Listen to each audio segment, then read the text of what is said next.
It is I, it is he, it is me, PDDE Wakuian from the Place to Be Reviews, right here with all of yous. Rogue Squadron, Rogue Entertainment Tuesday. Start your Fandom Menace Tuesday night out right here with the Rogue Squadron. Ladies and gentlemen, I am proud to host this evening your Fandom Menace People's Champion, the most electrifying man in the Fandom Menace, here with you. And boy, do we have the amazing Rogue crew tonight, bringing that fire. The chat is on fire this evening. Thank you all. Hail Runner, Keely Chow, the Fandom Menace, Ultron. He's like Visa, MasterCard, everywhere you want to be. Shalom to the Time Prophet. Cavatenyo Cavalry Trooper Che, hello to you, sir. Clown World Review, my brother, Tony Tone Deaf, hello. Let me bring in the rest of this rogue, rowdy group of individuals and wonderful creators. Introducing first, ladies and gentlemen, let me go take my ugly mug off camera. I'm going to bring this gentleman in. He is the one, the only Culture Casino. Hi, everybody, and welcome to the amazing program. We are going to talk about the things that we haven't talked about yet, or we haven't talked nearly enough about yet, and I'm very excited to be here. Thank you for hosting today, ETEP. Oh, thank you, sir. Thank you for showing up. You're welcome, man. I'm happy to host. Let me bring in the next member of our panel. He is the Red Gaze. Howdy, howdy. What's up, guys? Let's get gays this evening. The Gaze agenda is back in the house. You damn right. Gays agenda never stops. And next, another wonderful artist from the fourth wave. He just crossed 500 subscribers the other day, on his way to 600. Ladies and gentlemen, Machini 90. Good morning, good afternoon, good evening, good night, wherever you are, and welcome to TR4, where we get you all warmed up for your Tuesday night of Fandom Menace Entertainment. My name is Machini 90, artist and illustrator, and we're happy to be here with EDD, ETEP, Wakulian, Place to Be Reviews, the Fandom Menace People's Champ, the most electrifying man in Fandom Menace Entertainment. He is hosting the Rogue Squadron tonight, and I'm happy to be here. Let's get this party going. Thank you for joining us, brother. I appreciate it as always. And last, but certainly not least, let's bring him in. He is the main dendrophilia. I mean, it's author Stephen Walton, ladies and gentlemen. Hail the chat. Thank you guys for being here. Please share the link out, smash the like button. I'm looking forward to tonight. I get to hang out with my buddies and talk about geek stuff. I love Tuesdays. Hail, my brothers and sisters. Hail the Fandom Menace. We got Geek stuff. Got a damn good panel tonight, ladies and gents. We got a bunch of topics to get to. It's a Rogue Entertainment show. Let's see how many of them we actually get to tonight. If we get through, 4 out of 5, it'll be It's a Festivus miracle. That's what it'll be if we get too many. But let's go down to the chat. We got Time Prophet, Daisy, Divine, Hale. You guys rock. Make sure you slap that like button for me. Do the damn thing. If you're not subbed yet, sub. We're at 6:09 at the start of the show. Man, I'm on that march to 1,000. I got the watch hours. I just need the subs now, ladies and gents. Let's keep this going. I am working hard for you every day of the week, as are the rest of these wonderful creators. And if you're not subbed to them, well, I don't know what the hell you're doing. Even Stevens. What's going on, guys? How's your day going? I got no complaints. No? Yeah, pretty decent so far. I do a lot of driving for a living, and usually, my blood pressure rises on a daily basis because of other drivers. Today, not so much. It's pretty good, pretty chill. I'm feeling good. Ace, I hear your buddy Miriam. She hit a new milestone on her campaign. Oh yeah, and then some. Yeah, Yeah, she's over 16K at this point. That is I great. think closing on 17. Beautiful, man. That's awesome. I love seeing that. I love seeing creators rise in this community. That's what we're about. Is she excited? Have you talked to her? Oh yeah, she's over the moon, man. Beautiful. Yeah, she's going to be on with Raging Golden Eagle tonight at 9 p.m. Don't miss that. She's going to be doing 3 streams in a row tonight, tomorrow, and Thursday. Tonight's Raging Golden Eagle at 9 o'clock. Tomorrow is Michael Bancroft at 11 p.m. And Thursday is myself at 6 p.m. And on each one of those streams, she's going to be adding a tier to her campaign with a new special piece of traditional art. So don't miss that stuff. Awesome. Cool. Hell yeah. Cool. Hell yeah. Culture, how's the hair today? You know what? Gaze reminded me that in order to look presentable, I needed to brush it. So it's amazing. Well, that's what a gaze does. Oh, yeah. Gaze is all about the hair. The gaze is. It's the hair gaze. Hi, Diablo Dame. Look at all the great people in your chat, bro. This is awesome. We got, let's see, I'm going all the way back. Ray's Double Dong, Nancy Reed, a.k.a. VStar333. Like I said, Keely Chow. I want to make sure I got everybody in here. Angelus Draven, Hail Brother. Hail, brother. Dude, he's another one. Wonderful creator. Part of the He gaming still has vampire AIDS though, doesn't he? He's still suffering. He's still got the vampire AIDS. Yeah. Cavatenio Cavalry Trooper Che, what's up, brother? How you doing? Thank you for joining us. I think I had everybody. Yep, Diablo Dame, Soul Assassin, Zacharat 315, Johnny Cage JP7. Thank you all. I gotta highlight this one again from Time Prophet. That's for Steven. We just want to make sure. Well, thank you, Time Prophet. I appreciate you thinking about me, you son of a bitch. We put that out there. Oh, wait. Keely Chow says, "Does anyone have Tree Fitty for author Stephen Walton?" Tree Fitty. Ultron's got jokes now. It was great. I mean, today we had people in my chat today on the Tuesday tirade asking if they could get 350 for a treat for author Stephen Walton. Why is it spreading like a disease? Damn. I should have hosted tonight, E-Tip. I actually have this South Park clip ready to go. I'm surprised as much as I don't have the Tree Fitty clip. Tree Fitty? Tree Fitty. I mean, I've got, let's see. Well, I mean, I can always bring it up manually. You know, I'm here to serve. We go old school. Manual. Every time somebody makes a tree joke, I mean, Steven gets mad. Now we think it's. Get what you fucking deserve! He gets the trees. Oh, thanks, Dick. He gets the trees. You know, if you were monetized, you would have just been D. Oh yeah, it's within the first how many minutes of the shit? Dude, it varies now. It seems like 12 to 15 minutes. Like it's safe at a half an hour though. Okay, so I'll have to wait for a half an hour in to do that. As long as we can watch. There you go, Red. I need about 350. There you go. Right. About 350. One more for good measure. Tree Fitty. I need about 350. Miriam Noah, hello, hail. She says we actually decided to make a charity. Beautiful. Kill a beaver, save a tree. Anything for you, Steven. There you go. Beaver stream. Walt needs Tree Fitty for them trees. Look at, he says, Angels Draven says, not social distancing and making sure the supply is good. Good, yeah, good. Oh. Yes. Mm-hmm. Keely Chow says, if author Stephen Walton was a mountain that we painted, we could paint some happy little trees so he wouldn't be lonely.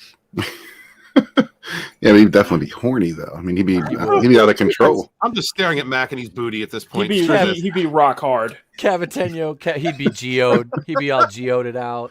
I know, right? Cavatenio, he's like, wait. If Stephen Walton was geode, though, he'd have to wait every 9 years for a mating smelt. I mean, would he be able to stay away from trees for that long as a rod? I'm smelting. That's about your current schedule now, isn't it, Stephen?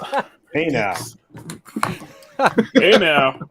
Hey now. We didn't even talk about what did he say? Who said that if Culture was sponsored by Vidal Sassoon? Yeah. Cavatenio Cavalry Trooper Che asks, is Culture Casino sponsored by Vidal Sassoon yet? If you don't look good, we don't look good. We need hair products from Culture Casino's channel. But maybe it's Maybelline. Maybe he's born with it. Maybe it's Maybelline. Yep. Oh God. Okay, so I made sure to trim around here so Walton could see that I have an upper lip. Hey, it's just an illusion. I bet it's a sticker. It's a sticker. Holy hell. That's wonderful. That is that's a sticker. I don't know, I look at him and I think Frank Burns from MASH, you know, just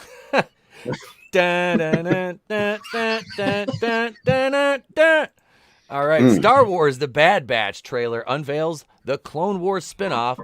Sets 70 minutes premiere. You know, all Star Wars news is new to me because I don't even listen to it anymore. I know. I haven't even finished the original Clone Wars show, let alone to the point where I'm like, hey, I think I'm going to watch The Bad Batch.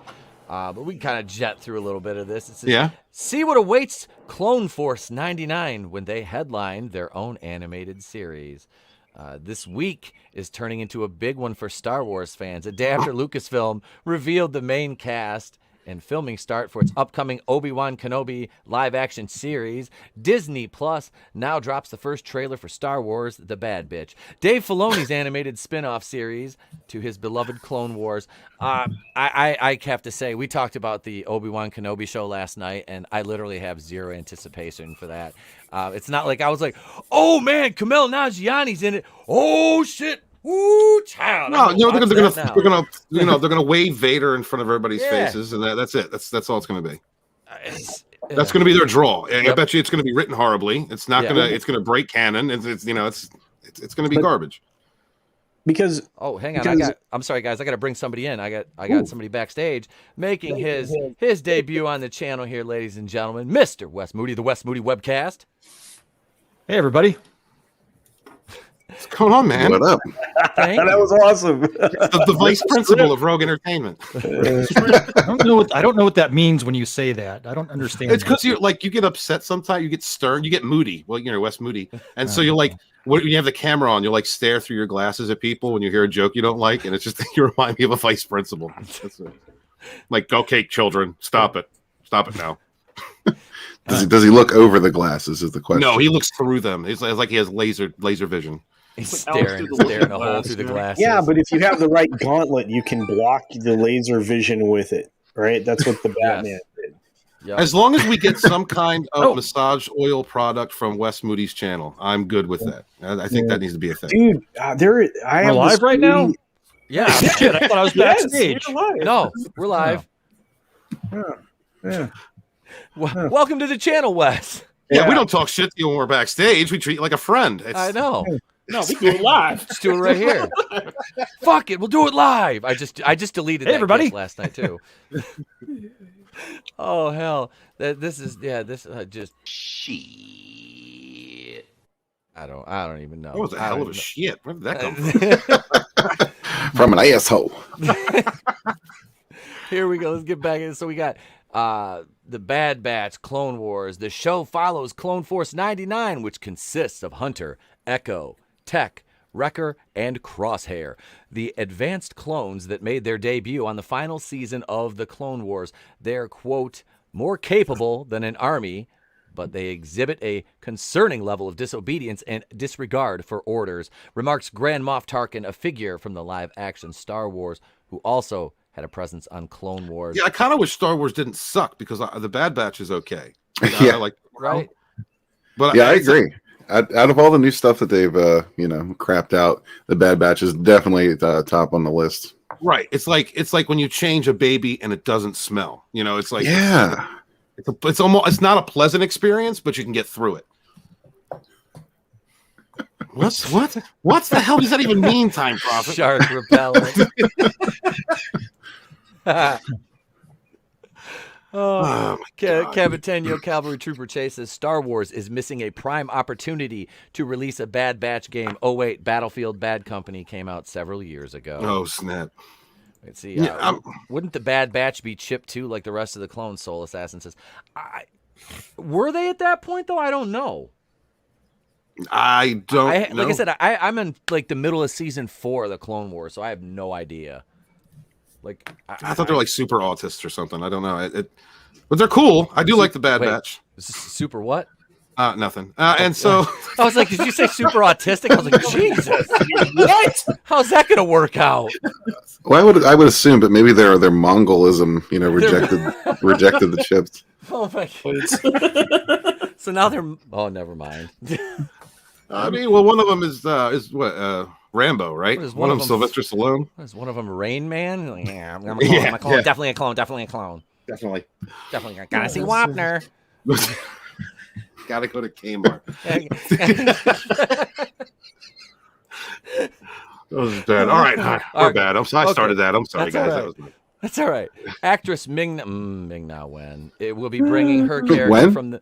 Yeah, exactly. Agent May. I don't care how old she is. From The Mandalorian, Fennec Shand on the show into animated form. The galaxy's a dangerous place to be, Fennec warns. A young Saw Gerrera, Forrest Whitaker's character from Rogue One, also makes a return appearance in the trailer after having a role on Clone Wars. He's voiced by Andrew Cascino on the show. Yeah. Is Andrew Cascino the correct ethnicity to voice that character? If not, problematic. Oh. That's so problematic. Mr. Vice Principal, we have a PC alert. So we're coming to microaggression. Oh my God! I need a safe space. The Clone Wars have ended, he explains. You can either adapt and survive or die with the past. The decision is yours. The Bad Batch is gonna do what the Bad Batch is gonna do. That's just like saying it is what it is. Is that supposed to be a tagline? Yeah, exactly. Oh, look, this premieres on May 4th on the Disney Plus network. Does anybody have Disney Plus anymore? Is anybody? I have it because I don't pay for it. I don't pay for it, so I said, "Fuck it." No, I can get on there if I need to, but no, I don't own it. It's a shame, right? Because that's the Bad Batch, like Red was saying, is actually the best thing that they've shot out so That's what far. I heard about was it the 7th or the last season? Was it the Yeah, 6th? the last season. Yeah, it was okay. It wasn't terrible. They did the Bad Batch arc, and that everybody said that's like one of the highlights of the last part of the season. You can skip over the SJW Side Shave Sisters 4-episode arc. And just skip that because it really bears nothing to the plot of the final season. It's representation. That matters. They're blue-haired feminists. They're oddly enough, they're probably white girls, so they don't count for shit for representation. I mean, other than the blue-haired septum ring side shave club. I mean, but They're lesbians. They're lesbians. Well, the two characters with dark skin, so just like. Wait a second. Lesbians if they Wait take a minute. Red. Did you say lesbians? Ladies and gentlemen, Oh no, Mr. Eric Bischoff. The lesbian! There we go.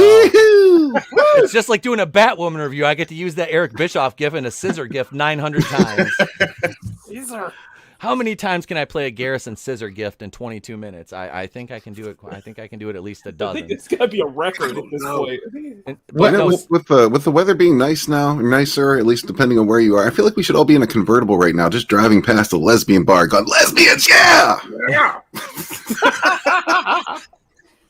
I've never done that. I have thrown change at hookers before, but that's another story altogether. I was young and they needed the pennies. My mothers are lesbians. I've yelled at them quite a few times. Wes, have you watched The Bad Batch?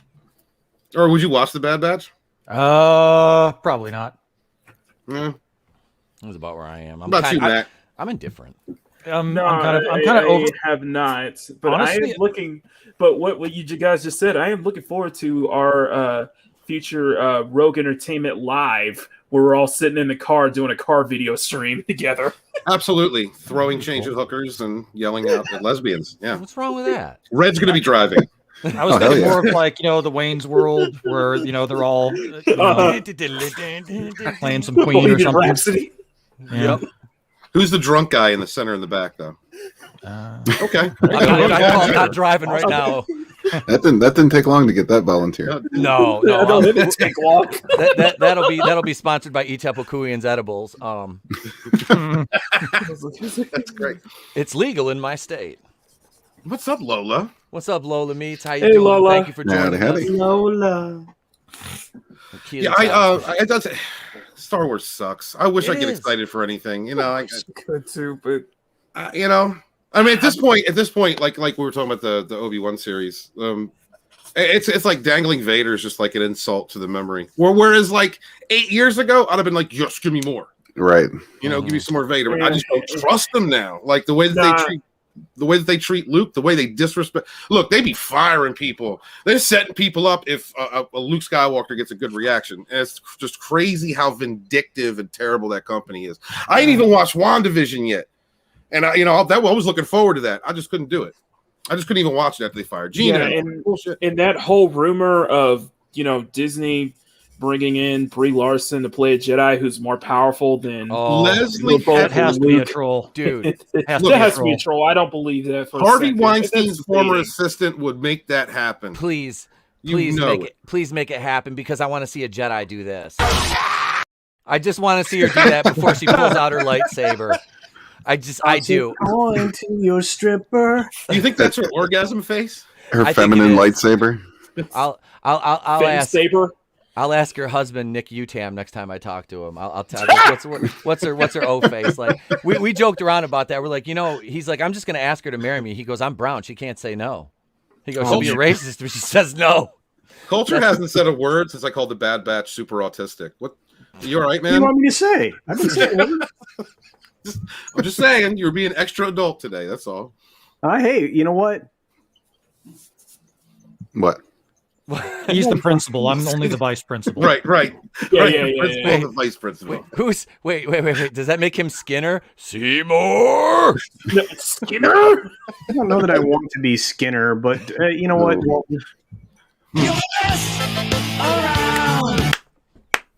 Thanks, bro. McAdee's the counselor that no longer cares about the kids. He's just done. He's defeated. No, Machine's like the cool art teacher that does care about the kids. Okay, yes. So, okay. Gaze, what would you be? Would you be the counselor? I might be the perverted gym teacher.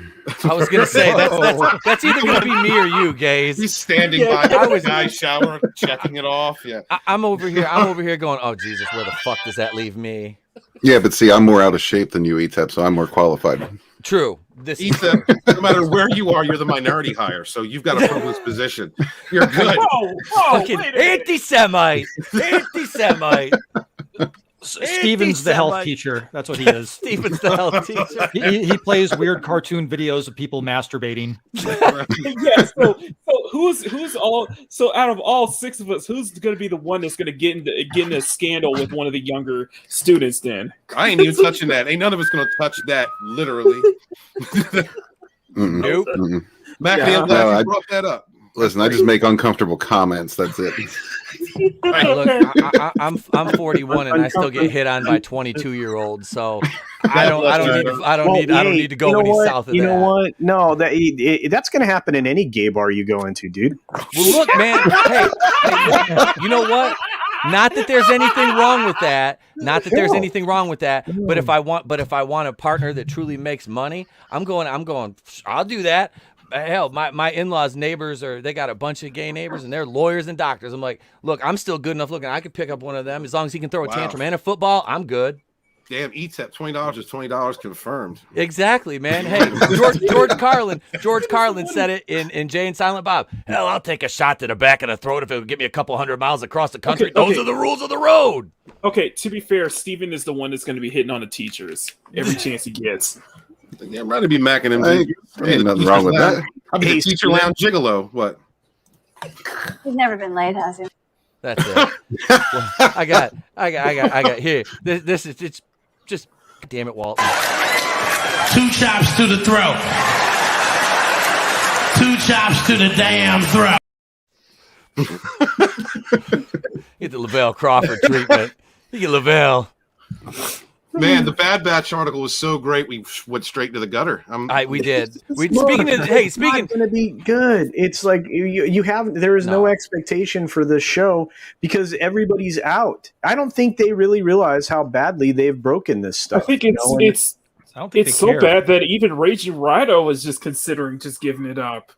If you saw his last video, he's just like, what's the point? He's just going to get angry again and again and again. It's just he's raging. He's supposed to rage, but he's really going to give up. I thought his thing was just talking shit. I think the it. Gina Carano firing was the last straw for me. Star Wars it's done for me. Yeah. Well, I mean, I think it's a last. No, geode. Not just for Star Wars, but I think Disney kind of destroyed all of their goodwill with fans because, believe it or not, there's a lot of cross support between Marvel and Star Wars. Mm-hmm. I mean, those fans aren't exactly identical, but they're darn close to the same. Yeah. And everyone knows that Marvel's about to spiral down that woke shithole as well. Yeah. Here, Circle in the toilet bowl. This right here. This is why I'm done with fucking Star Wars right here. I made this meme this morning, and this is real. This is from the High Republic. I just sent this to the group chat right here. But yeah, therapist, Jedi Karen on a Rancor doesn't exist. She can't hurt you. Meanwhile, there's Jedi Karen on a fucking Rancor. What? I'm out. Wait, what? Explain this to me. There's an actual thing called the Witches of fucking Dathomir that rode Rancors, and they weren't Jedi. Get the fuck out of here with this. This is stupid. This is the dumbest shit I've ever seen. Yep. That's you know what? I blame red gays for this. This is all part of the gays agenda. This is about as gays as it gets. Baby, it don't get much gazer than this. Why? We need Avar Chris riding a fucking Rancor because that's why.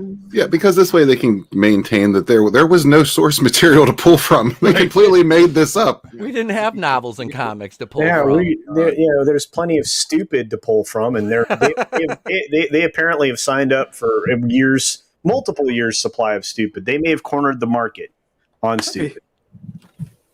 Yep. But y'all can have it. Y'all can have it. Y'all at this point, y'all trying to message Star Wars on Twitter. It's like, oh, we're not the real fans. They are. They're harassing us and such. I'm like, you know what? Y'all go ahead. Go ahead. And have it. I'm gonna DM rewriting Ripley and be like, you can have it. It's yours. God, that rewriting Ripley thing is such obvious AstroTurf. It's so obvious that they're trying to create a fandom menace. Yep. And it's not going to work. Fandom menace? Yeah. Yep. That's the anti-fandom menace, if you will. The antithesis, would it be, of the fandom menace? They're trying to, oh, look, we're YouTubers too. Look, we're nerds too. Whee! Yeah, right. Fuck off. Oh, hey, guys, yesterday they marked the racist out for everybody to see. What? What? Let me see it. What? The chick, a step into the dark, art of the High Republic and more. I did not know this. Over on the Star Wars official channel on YouTube.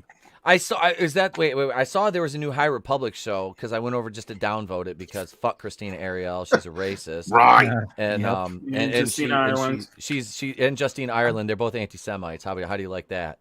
How do you like that?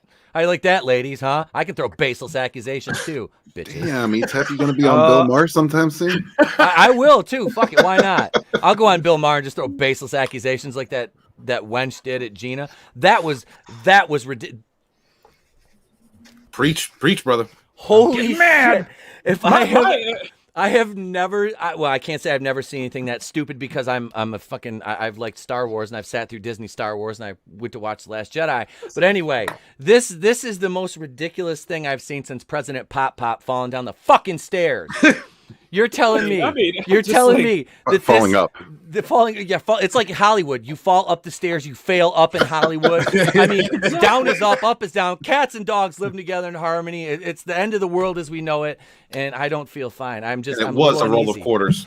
Jesus, like what? Just like, Who voted for? Who elected this moron into office anyway? I mean, she's a former senator. Apparently, she's not there anymore, but still, I mean, it's like, is that the level where you're gonna go on Bill Maher as an ex-politician and just throw baseless accusations at an actress that's already been drugged through the mud? But you're like, she's just a white supremacist.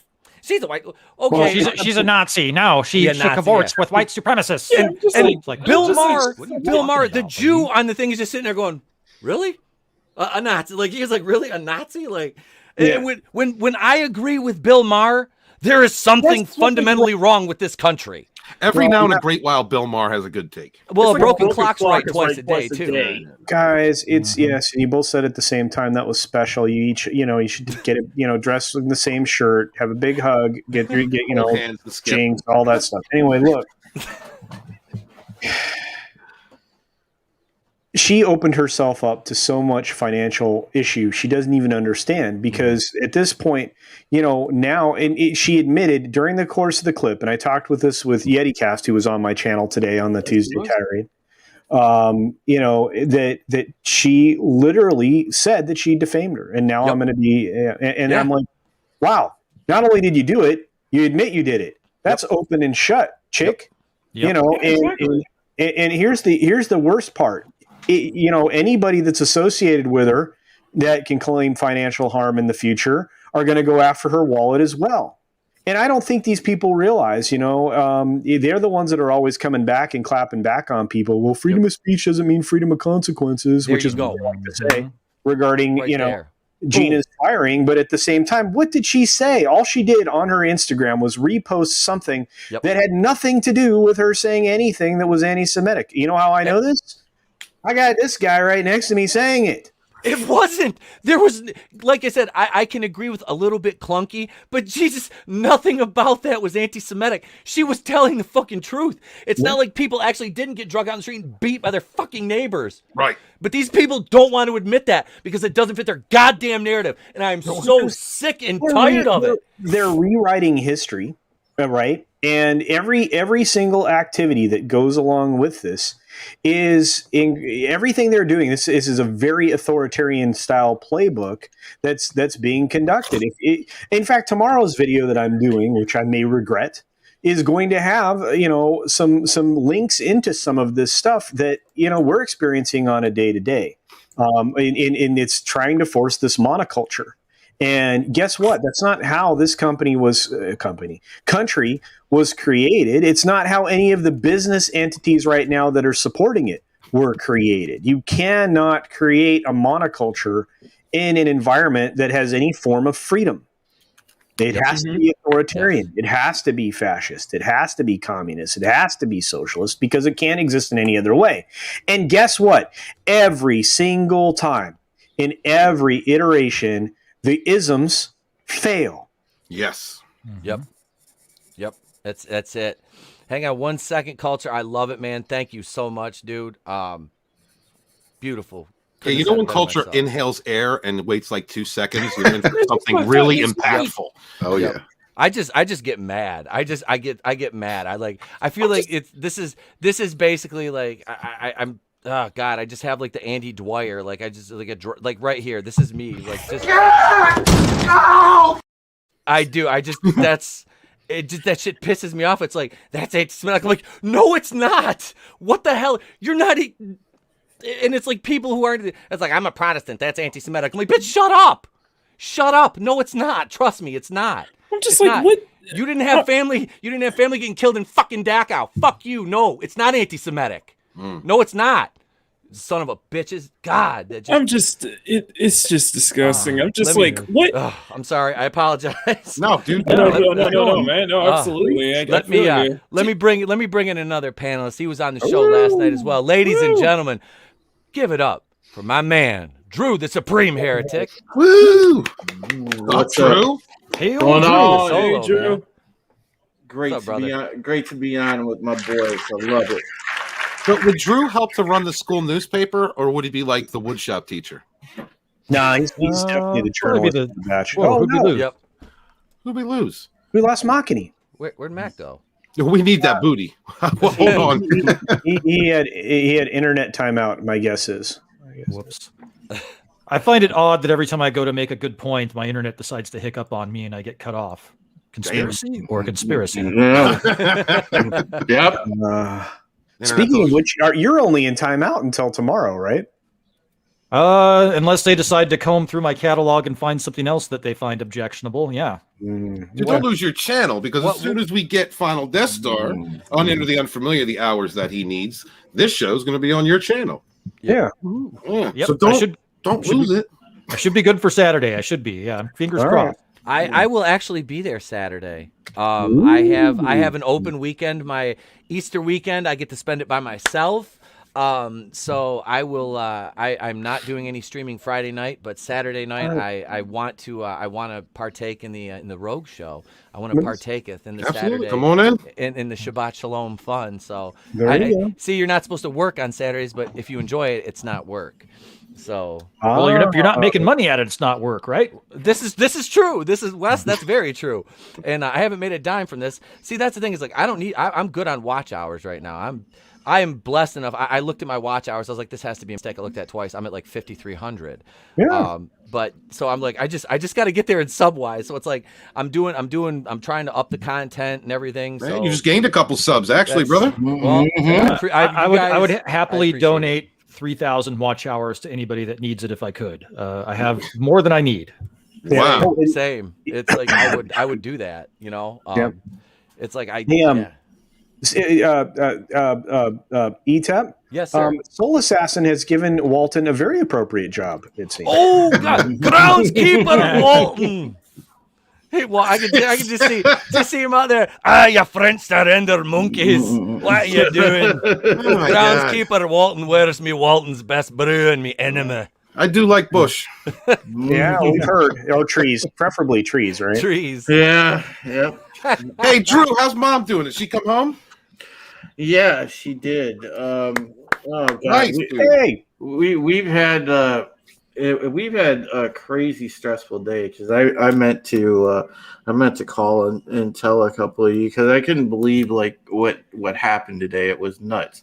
So somewhere, you know, because sometimes like I park the vehicle outside in the street.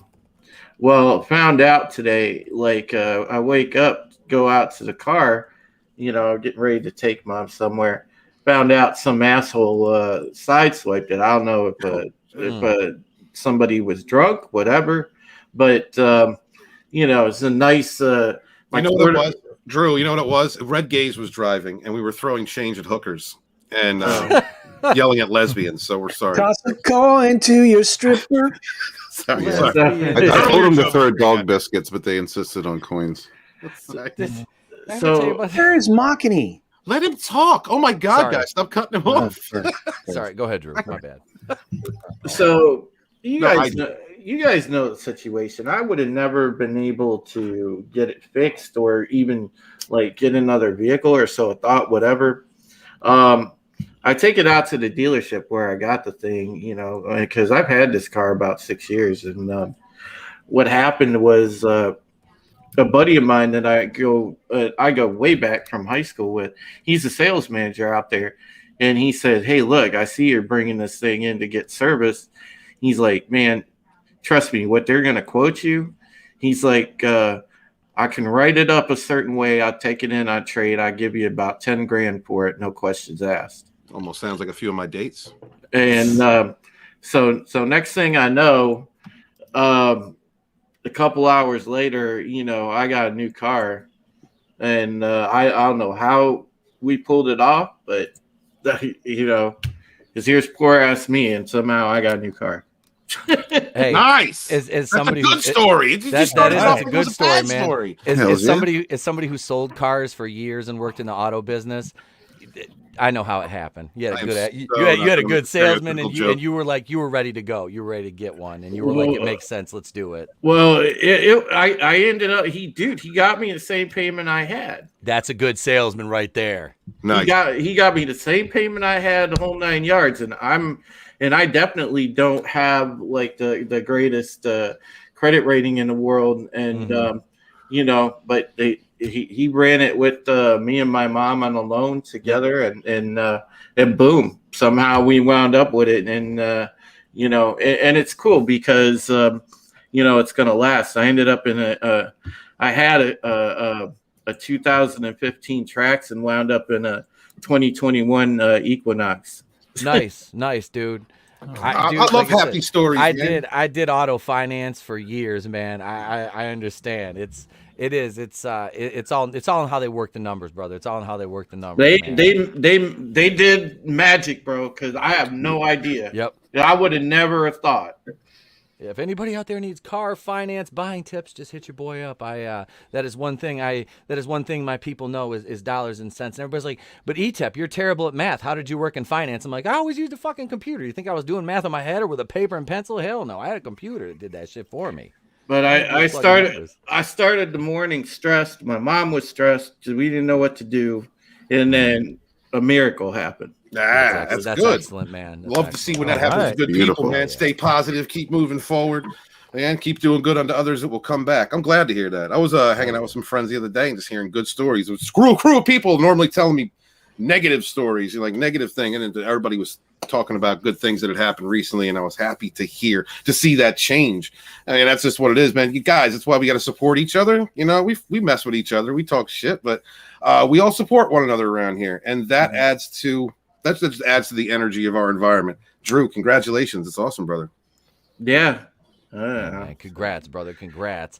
What I'm going to do is I'm going to queue up an article here, and that will lead us into something else perverse. Absolutely. Mm-hmm. Okay. But let's do a little G.I. Jose first. Shall we do some G.I. Jose? G.I. Jose. Wait a minute, kids. Don't go swimming in that quarry. It's dangerous. If you have an open wound, get some dirt or kitty litter and rub it in there to stop the bleeding. You guys want to buy some gum or cotton candy or a stuffed animal? How about an inflatable mallet, huh? This is fun. G.I.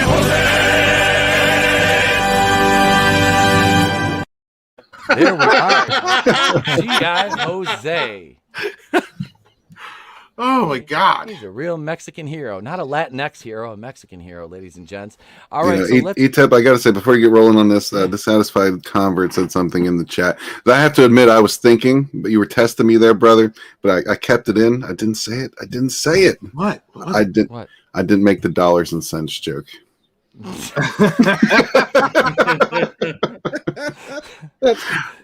Good. I was proud of myself, but he just broke me with that comment. No, that's what the chat does. Thank you guys for being troublemakers.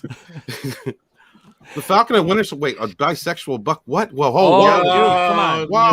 Don't tell me you've never heard the shipping as the Tumblerinas do. They like the Tumblerinas like to ship people, and nobody was more fun to ship than Cap and Bucky. Well, now that Bucky's with Sam, they're like, we can make an interracial Bucky and sandwich. Why does everything with SJWs have to do with butt sex? Why? Why? Butt sex is the in thing, if you get my drift. That is the hip thing. God damn it. It's like they're just grabbing every freaking franchise by the hips and just driving it in. Just pack it right in there. That's what they do. They just pack balls it in. Deep. No reach around. We'll get balls deep in this article by Ella Kemp. Malcolm Spellman discussed the theory in a new interview with NME. The Falcon and Winter Soldier lead writer Malcolm Spellman has addressed a fan theory suggesting Bucky Barnes could be bisexual.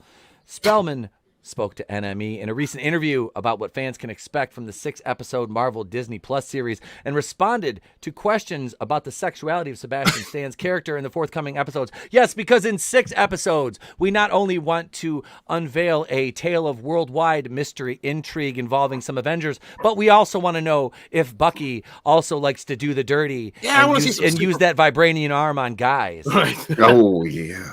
I want to see. Dude, I don't listen. listen. I don't want vibranium fisting. If he fists somebody with that, they're done. Oh, it's over man. with. Like it's over with. It's done. Like he's gonna tear him to shreds. Like Bucky just loses control of his arm. Like This is not mid, right. Like, Why are they taking this seriously at all? Like why?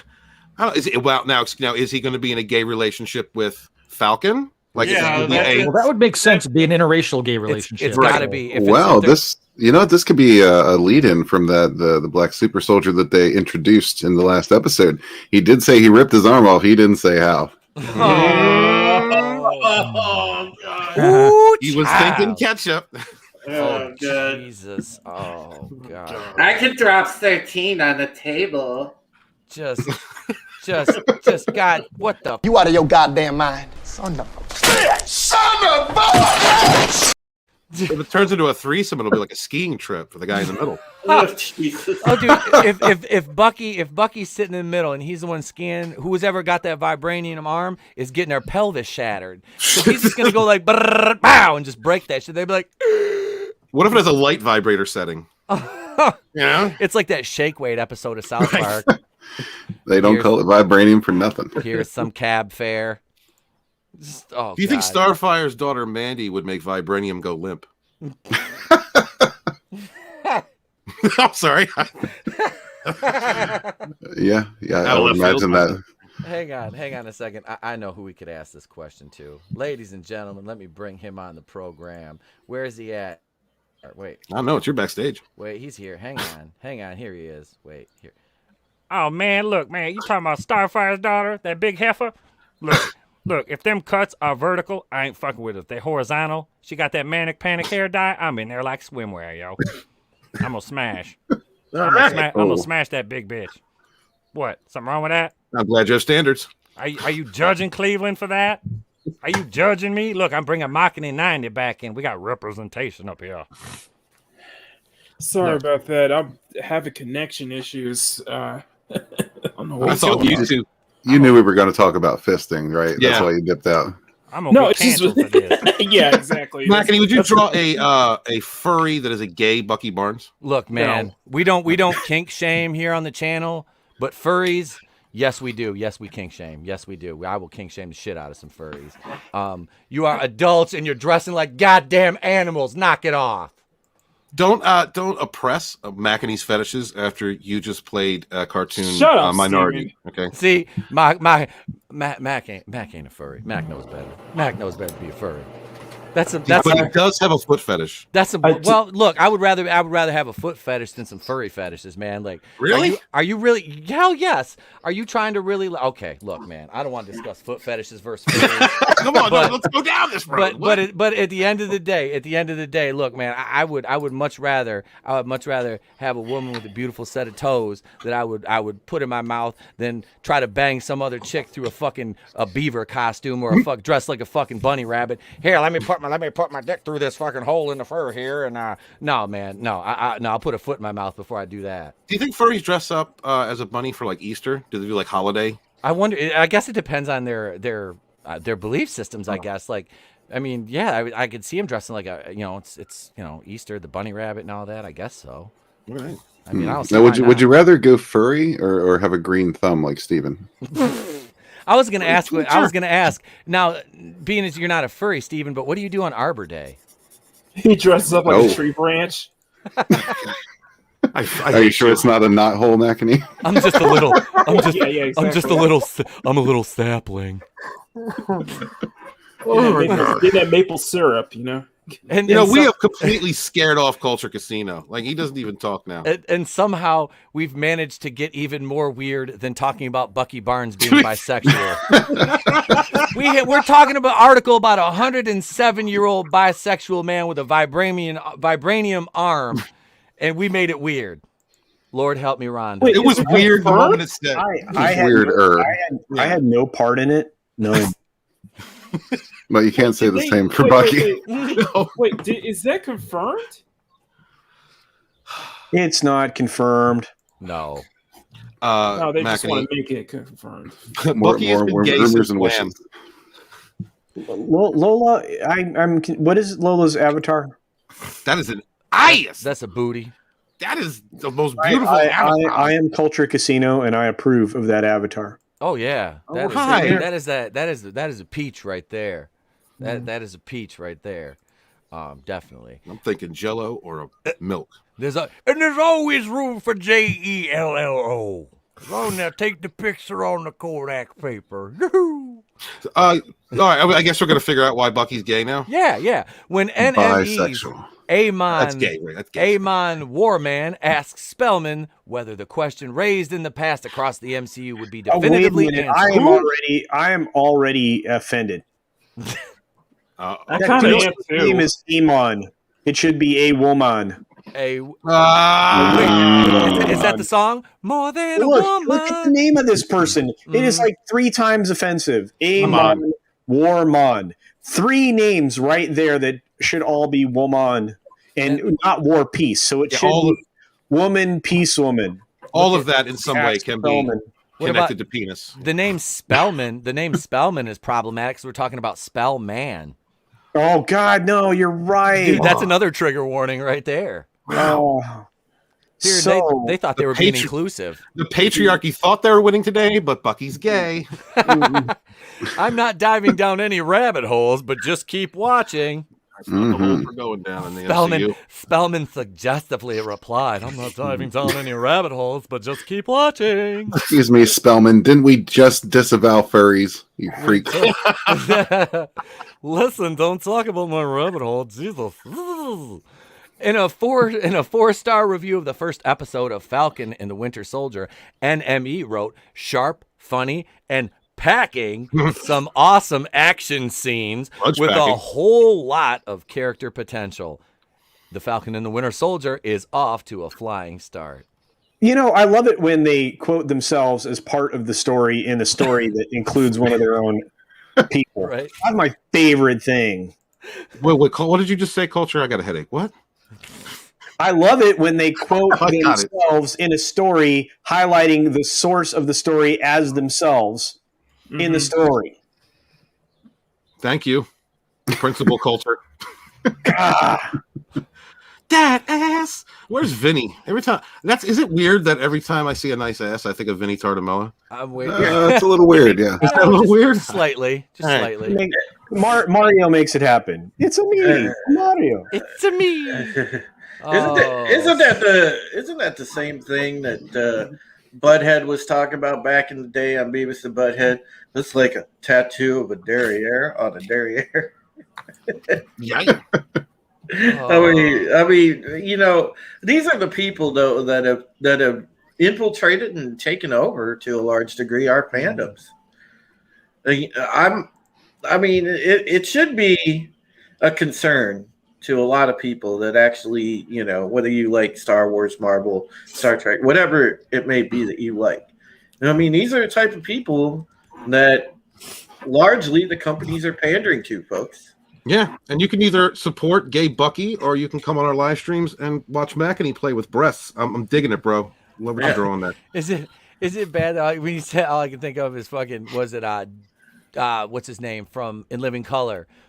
David Allen Greer. Does she have real big breasts? Remember that shit? He's in jail. Yep. Big breasts. I want to touch him. Oh God, that show. Like, could you imagine that show being on today? People would freak out. It wouldn't last. They couldn't handle it. Yeah. And the thing is, who was the brainchild of that show? Was it Keenan? Yeah. Was it Keenan? Keenan Ivory Wayne's a black man, and I guarantee you they would try to cancel him over it. I'll guarantee it. Absolutely. I'll The guarantee funny they would thing try to cancel him. Is that shows like that, or like the Richard Pryor show in the 70s, like that ran a season or two. Like these were shows that were breaking boundaries, that were getting people used to confronting stereotypes and getting used to one another. Today, that would get canceled. No. We need to divide. Yeah, of course, because a show that basically gave Eddie Murphy his career would not be made today. Basically, I will never. Eddie Murphy is like Black Gumby. No, really, like Mr. Robinson's Neighborhood. Sorry, the show that basically made Jim Carrey's career. Yeah. Fire Marshal Bill. And several others. Don't forget Jamie Foxx. Oh, Jamie shit. Foxx as well. Jamie Foxx. Thank you, Jennifer Lopez. Jennifer was dancing Lopez. that fat Steven, ass. you knew where I was going. I was going to say, Yeah. I've been waiting to say J-Lo. Hey, was a before flagger. we get going, Keely Jenny Chow the says Box. she thick, boy. Wait, I can do that. Hang on a second. I got because I look like that. Damn boy, that's a thick ass. Pow! There you go. There you go. She thick, boy. There you go. I'll do that. I'll put my Redskins hat back on and let me bring in. We were just talking about him a minute ago, ladies and gentlemen. Here he is, Vinnieart. Yeah, I heard something about really big breast assist. That was my my dog whistle. So That was your dog whistle? That's me, Vinny. That's me. Did you hear the part where I said when I see a nice ass, I think of Vinnie Tartamella? Whoa! Well, thank you. Yeah, you had no response. And when you Steven say that Vinny has a nice ass. When Steven said he thinks of Vinny when he thinks of nice asses, I was just like in my head, I was like, gay. You're not alone, E-Tep. I almost came in as Walton's tree. Oh, nice. How we doing, guys? Doing pretty good, Vinny. Enter It's a Mario gif here.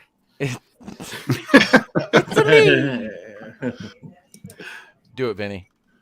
Hold Do on, it. let me find it. It's me, Mario. I'm glad that you embraced that because the first time you threatened me after I played it, I thought of Goodfellas. I was actually worried for a second. Then he has connections. Yeah, Steven is thinking, oh shit, I'm gonna get my legs broken. Do I make you laugh? Am I some kind of clown? Yeah, do I amuse you? Walton, you special bro. Vinny does have that fiery flower. I'm sure Vinny freaked out the first time. He was like, "You ass chugging asshole," or some shit like that to me. I was dead. Kick your ass. Here's a question. The Time Prophets is at E-Temple Queens, the place of your reviews. Had a conversation with a friend once. We were wondering if hats make you go bald, or is that only bald people wear hats? So is the hat or not? No, it wasn't the hat. It was unfortunately genetics. My hairline started to go back like 4 flats on a Cadillac when I was 21. Damn. And I said, you know what? We were getting ready. Me and my boys were getting ready to go out to the bar. I said, fuck it. I'm like, shave my head. He's like, what? I took the clippers and just shaved right down the middle of my head. And my buddy clipped it all off, and I went and bicked it. And yeah, it's been like I grew it back once in the last 20 years, and I look like an out-of-work porn star because all I did was slick it back. Did you just have a mustache when you grew your hair out? No, I had it all. I purposely shaved it all down. Like even the goatee was like nowhere near. Because you need a porn stash if you're gonna do that. I had a nice thick mustache, and the beard was just like a 5 o'clock shadow. My wife was like, "You grow that fucking beard out right now." She goes, "Oh my god, man. no." She goes, "No." Hey man, bald with a beard. That's just gangster. I'm sorry. I had in the summertime. I keep the sides nice and trimmed up. This Dude, I'll let go though. But yeah, you look good with a bald head. You're not like Exactly.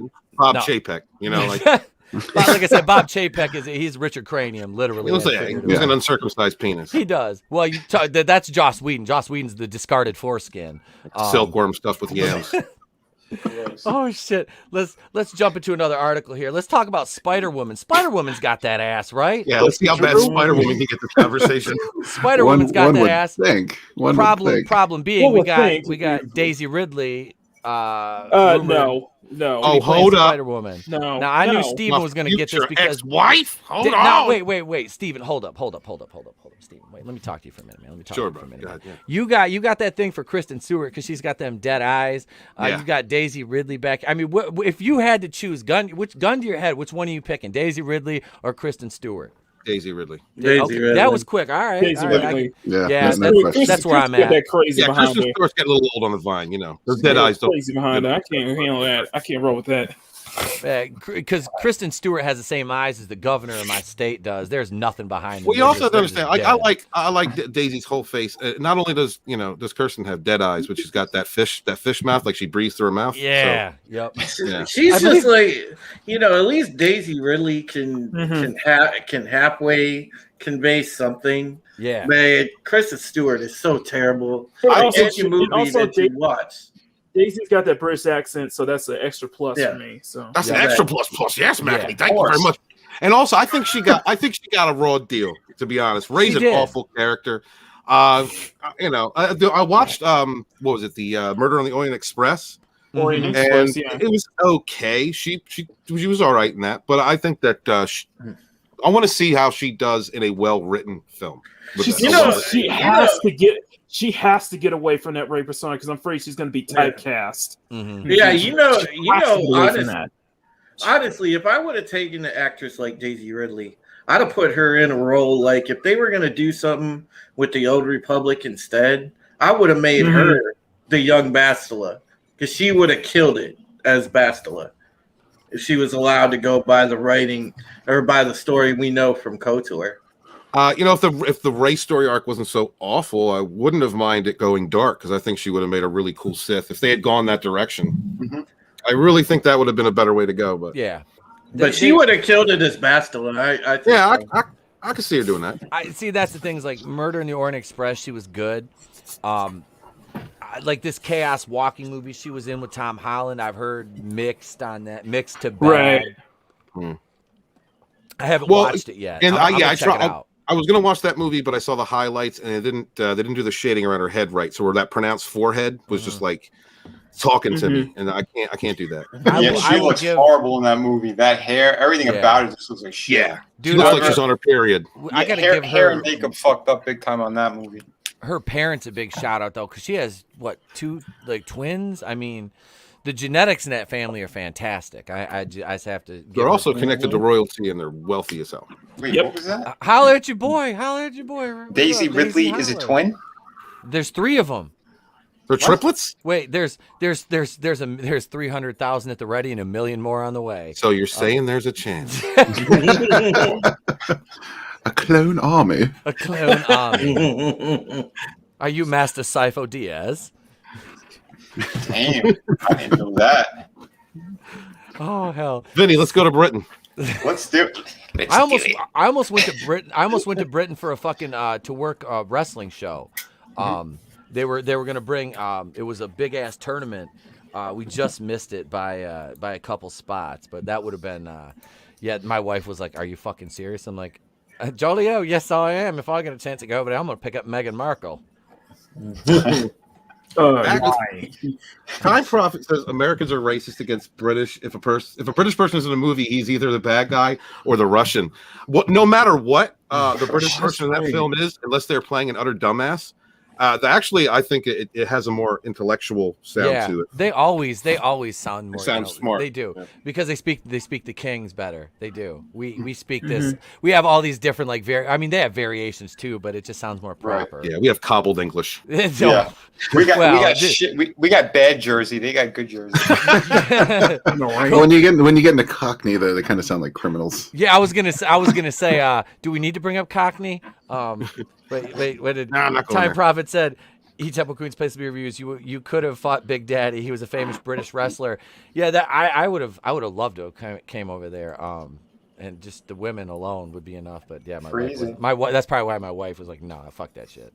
Let's see. Set in the not too distant future, Doug Liman's Chaos Walking picks up with Todd Hewitt, Tom Holland, when he discovers Viola, Daisy Ridley, a mysterious girl who crash lands on his planet, where all the women have disappeared and the men are afflicted by, quote, the noise, a force that puts all their thoughts on display. Oh, Jesus, God in heaven with that. So she's the key to the future again? She's a MacGuffin.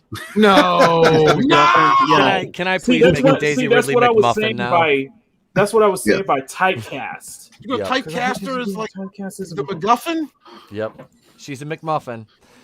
In this dangerous landscape, Viola's life is threatened. As Todd vows to protect her from all the other simps, he will have to discover his own inner power of simpism and unlock the planet's dark secrets. Ahead of the movie's release in the UK, it will be available for... Okay, this makes no difference on the fucking... Are they going to talk about Spider-Woman, or am I going to kick somebody in the junk? The faster they give her bad roles, the faster her career spirals, we get nudity scenes. Do I need to put on the clip of her rapping again? Because I'll fucking do it. Yes. I got the version of that clip with Abu Nas's response, right? Oh, Jesus. I love that clip. There are a lot of characters Ridley could play in the MCU, and we know Kevin Feige is a huge fan of Star Wars, so she has to be someone who is on his radar for a role in that world. Check out her Spider-Woman comments below. Now we're good. Okay, so Totally will. So yeah, this article was basically a fucking word salad they wrote for no reason. Yeah. Yes. But so we can just talk about the possibility of. I got to think about Daisy Ridley for a minute. That's a win. Just occurred to me that Daisy Ridley kind of looks like the Happy Mask salesman from Ocarina of Time. Oh my god! I guess I don't know if it'll show up, but it won't show up. I got my Legend of Zelda shirt on today. It's not going to show up because it's green. You just see the logo. I guess for me is that I don't know, from just her role as Rey, I just don't think she's going to be able to pull that much action off, especially as a character like Jessica Drew. But that's probably just me. I don't know. Please tell me they're not going to do the pregnant Jessica Drew storyline. Oh god! Oh god! No! Please tell me they're not going to No! fucking Please, God! No. Come on, really, dude? It's like peak MCU wokeness. Can't you see them doing this at this point? Just being like, let's just make her pregnant. Let's make her stunning and brave with a bun in the oven. It's awful. Kicking 275-pound men's asses. That's right. To be fair, Listen, before they shut Daisy Ridley up, she was going out on award shows and spitting out, her opinions, which were not far left. But then they shut her up real quick, and they wrote this awful character for her. Like I feel bad for the woman a little bit, like as a professional, and so I really hope she this is awful. This is gonna typecast her. This is gonna people are like, oh yeah, this is the type of stuff that she does, and she'll never get a chance to play anything that might really show her talents if they exist. And no offense, Steven, I just don't think she's built. She has the build for Spider-Woman as well. You know what? That's the thing, man. Because if you look, Spider-Woman does need a little bit more. If you look at Spider-Woman, she needs some more up top. Dude, she has a very athletic build. Give her 6 to 8 months. All right, put her on a training regimen. Put her on. No, seriously, put her on. She needs her up like Lady Thor. Put her in my bedroom. She needs to eat some fucking. That girl needs some red beans and rice. Get some I got some kosher beef for you, girl. No, really, I'm serious. I'm serious though. No, she needs to lift. She needs to lift. She needs to eat some carbs, and she could put that ass on. Right? I'm not worried about her top. I'm just worried about that ass and them thighs and that fucking spider. Hold on. That's what I'm trying to say. It's just like athletic with some meat on her. Yeah, and I don't think she has any meat on her. She needs more. Well, I've seen her get into really great shape. Look up some photos of her. I mean, she has like her thighs, her legs, her ass. Her only problem is up top. That's what the problem is. But that's not a problem. This is what I said, Vinny. They would pad it out. Ain't nothing wrong with it. Look at her. I'm fine. Look, I think Glenzer nailed her body type perfectly. Yeah. Oliver, let me highlight that actually. Thank you, Culture. Oh my god. That's not true. That's not true.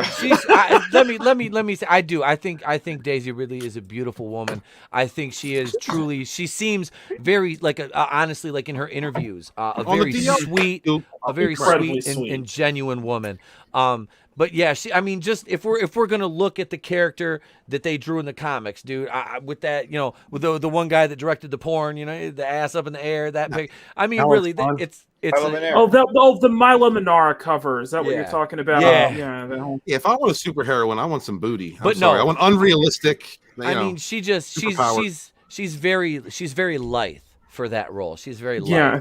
It's almost akin to Ruby Rose playing Batwoman if you compare her to Javicia Leslie. And Javicia Leslie is not an overly muscular woman, but she looks like a woman next to Ruby Rose, Ruby Rose is another one. Ruby Rose is attractive. We've seen her with her clothes off. We've seen her. I know. That's what I was going to say. To be fair, she's not built like a boy. So no.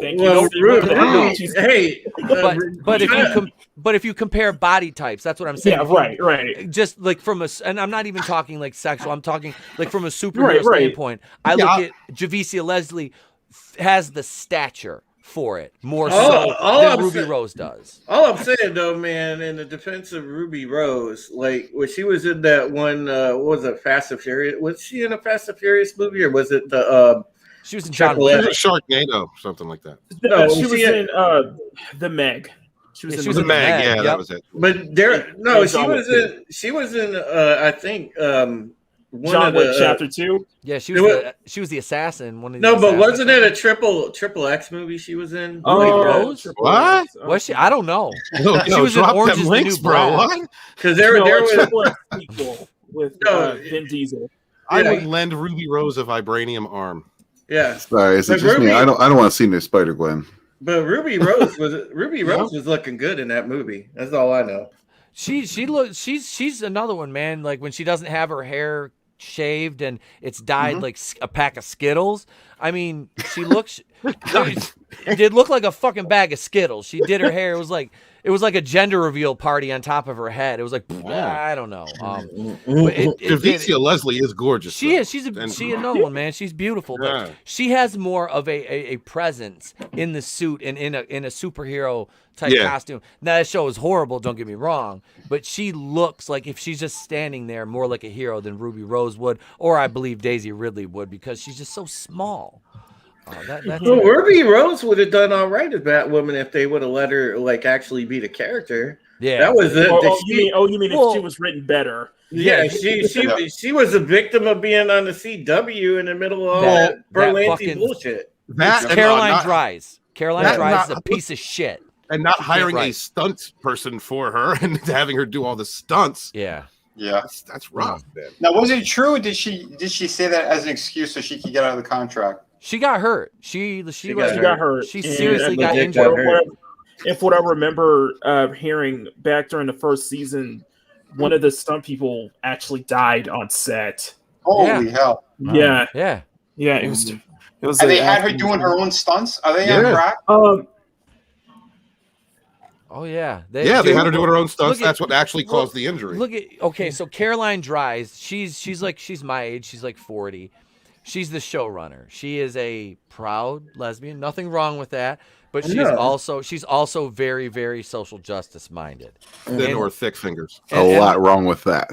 And the writers, the writers not everybody that can be Tom Cruise, basically. No, the writers that she has are nothing but activists. Every single one of them.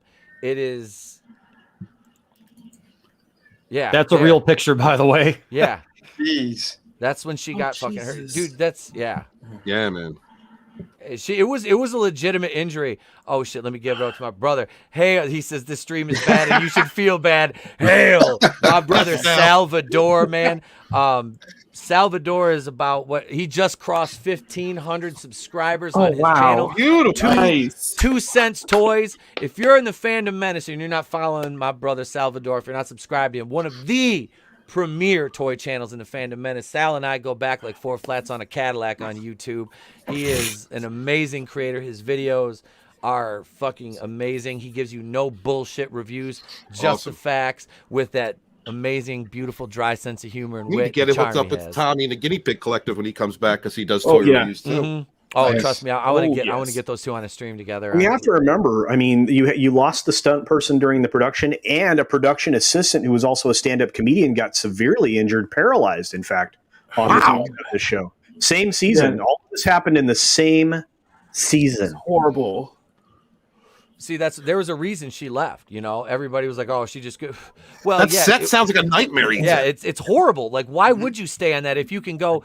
She made 3 bad movies. I mean, bad movies. Yeah. And I would rather do that than almost die playing fucking Batwoman. They're wanting to come back. I'm like, I don't know. I think you're better. Even though you did like 3 bad movies, I still think it's better than coming back for Batwoman. And she was That's not going to help your career any better. Am I the only one that sees the irony of her in a wheelchair wearing a shirt that says "Strong Female Lead"? No, probably not. Okay, thanks, Wes. Steven, that's I didn't want to say anything. Steven, that's problematic. Oh, I'm sorry. I denounce myself. That's just. That's it. I'm gonna make you go. I'm gonna make you go inside Brie Larson. Is that like a personal attack or something? Hi. Hello. There. I'm just saying. If that's her orgasm face, I would do Brie Larson. No. Hey. I got called an incel today. I was so proud of myself. I was like, I wanted to say to him, bless your heart, you sweet summer child. I do not think you know who you're talking to. You're just an incel afraid of strong women. I'm like, no, actually, let me tell you something. I'm a stay-at-home dad now. I work part-time. My wife makes more money than I do. I have a child. I regularly, do the damn thing. But hey, that's neither here nor there nor anywhere. And I look at your profile and it's you and your fucking cat, bud. What's up? And you cosplaying, but no women ever in there. But yeah, well, that's the only kind of pussy he gets. I'm the incel. All right, man. All right, cool. Go on with your bad self, looking like a beard, looking like a Project Power Ranger, patchy ass fucking Joe Dirt hair all over your fucking face. Damn. Yelling up the fucking vent to your mama for some fucking Hot Pockets and pizza rolls. Damn. Diabetes. The incel now? Lost a foot and shit. But yeah, please let me. Sorry about that, bud. Did you get a little triggered? I just laughed. I laugh. I was like, dude, every time somebody calls me that, I'm like, oh, I get to ring the dinner bell on this motherfucker and just go off because I know they're gonna block me. Right. They're either gonna block me or I'm going back to Facebook jail. But they're not even clever. Like I came up with insult tap. They couldn't even do that. Like what's wrong with these people? Dude, that if somebody called me that in the chat and was like being serious, I would fucking bring them on the show. I'd be like, here's a link. That is fucking clever. Like I will applaud that shit. That is clever. And everybody, that's how I came on the show. Yep, that's how Vinny got on. I was like, hey, dude, that is good. That is good. No, it wasn't Time Prophet. That wasn't a tweet. That was on Facebook. Oh, okay. That was on Facebook. Wait, what's Culture got? Oh, did you get another band? Here we go. Batwoman production assistant. Yep. Was he falling upstairs? Paralyzed in onset accident. It wasn't a he. No, it was a girl. It was a woman who got paralyzed. What happened? There she is. That's the shit. I wouldn't wish that on nobody. That's so not funny. sad. Yeah. The production assistant named Amanda Smith was reportedly paralyzed from the waist down after being involved in an accident on the set of the CW's Batwoman. Essentially, it's sad, and there was a GoFundMe thing for her and everything else. I think I remember donating for that too. Yep. And here's the quote from Tyler Mazuko, who organized the GoFundMe page. Specifically said she was literally just sitting there and it came down on top of her. Now this is a camera boom, one of those. Oh my god! Jesus! Oh my god! Yeah. So this set's a nightmare, man. Who's watching it? It launched an investigation into obviously the production. And we'll see what eventually comes of this. But this was absolutely awful. She was also a stand-up comedian, the lady that was working as the production assistant. Oh man! So and she was trying to make people laugh for a living. That's a beautiful thing. Yeah, and it's terrible. I mean, obviously, it surpassed its initial goal of 50,000 to more than 68,000. However, the goal was increased to 100,000 to try to mitigate some of the upcoming costs. I'm not sure how far they got along. This article didn't update. It's just a real shame. But anyway, there's all of that. So there was a lot of bad going on that set. There was a lot of bad leadership, bad director, all. Yeah, apparently no safety team whatsoever. No, and it is what it is. And that falls on the showrunner. That falls on the showrunner. That's on Caroline Dries. That's on her. She's literal garbage. And I feel even worse for that young lady that got hurt on the set because she was doing stand-up comedy. And as somebody who's done comedy and knows, that comes from a lot of the times that comes from a very dark place. Stand-up comedy comes from a very dark place. And as somebody who's done it, I understand. I do.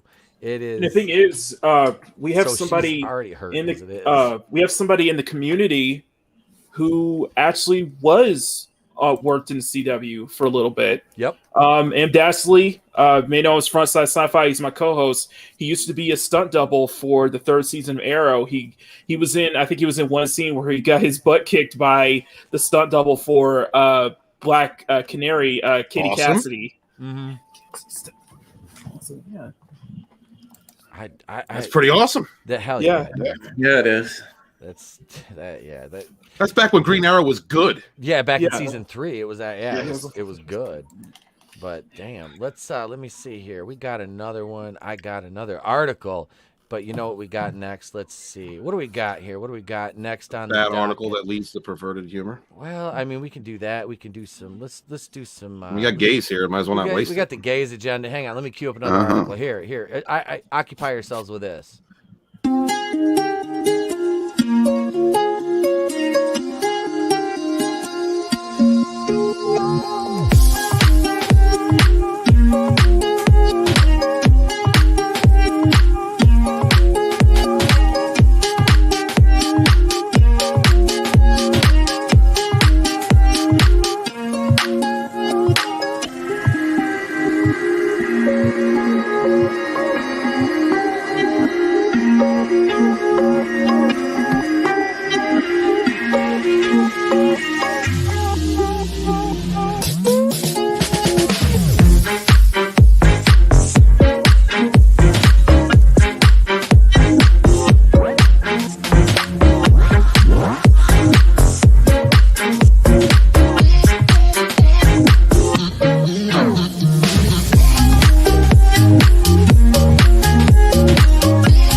Ka-cha! Kung Fu Cow.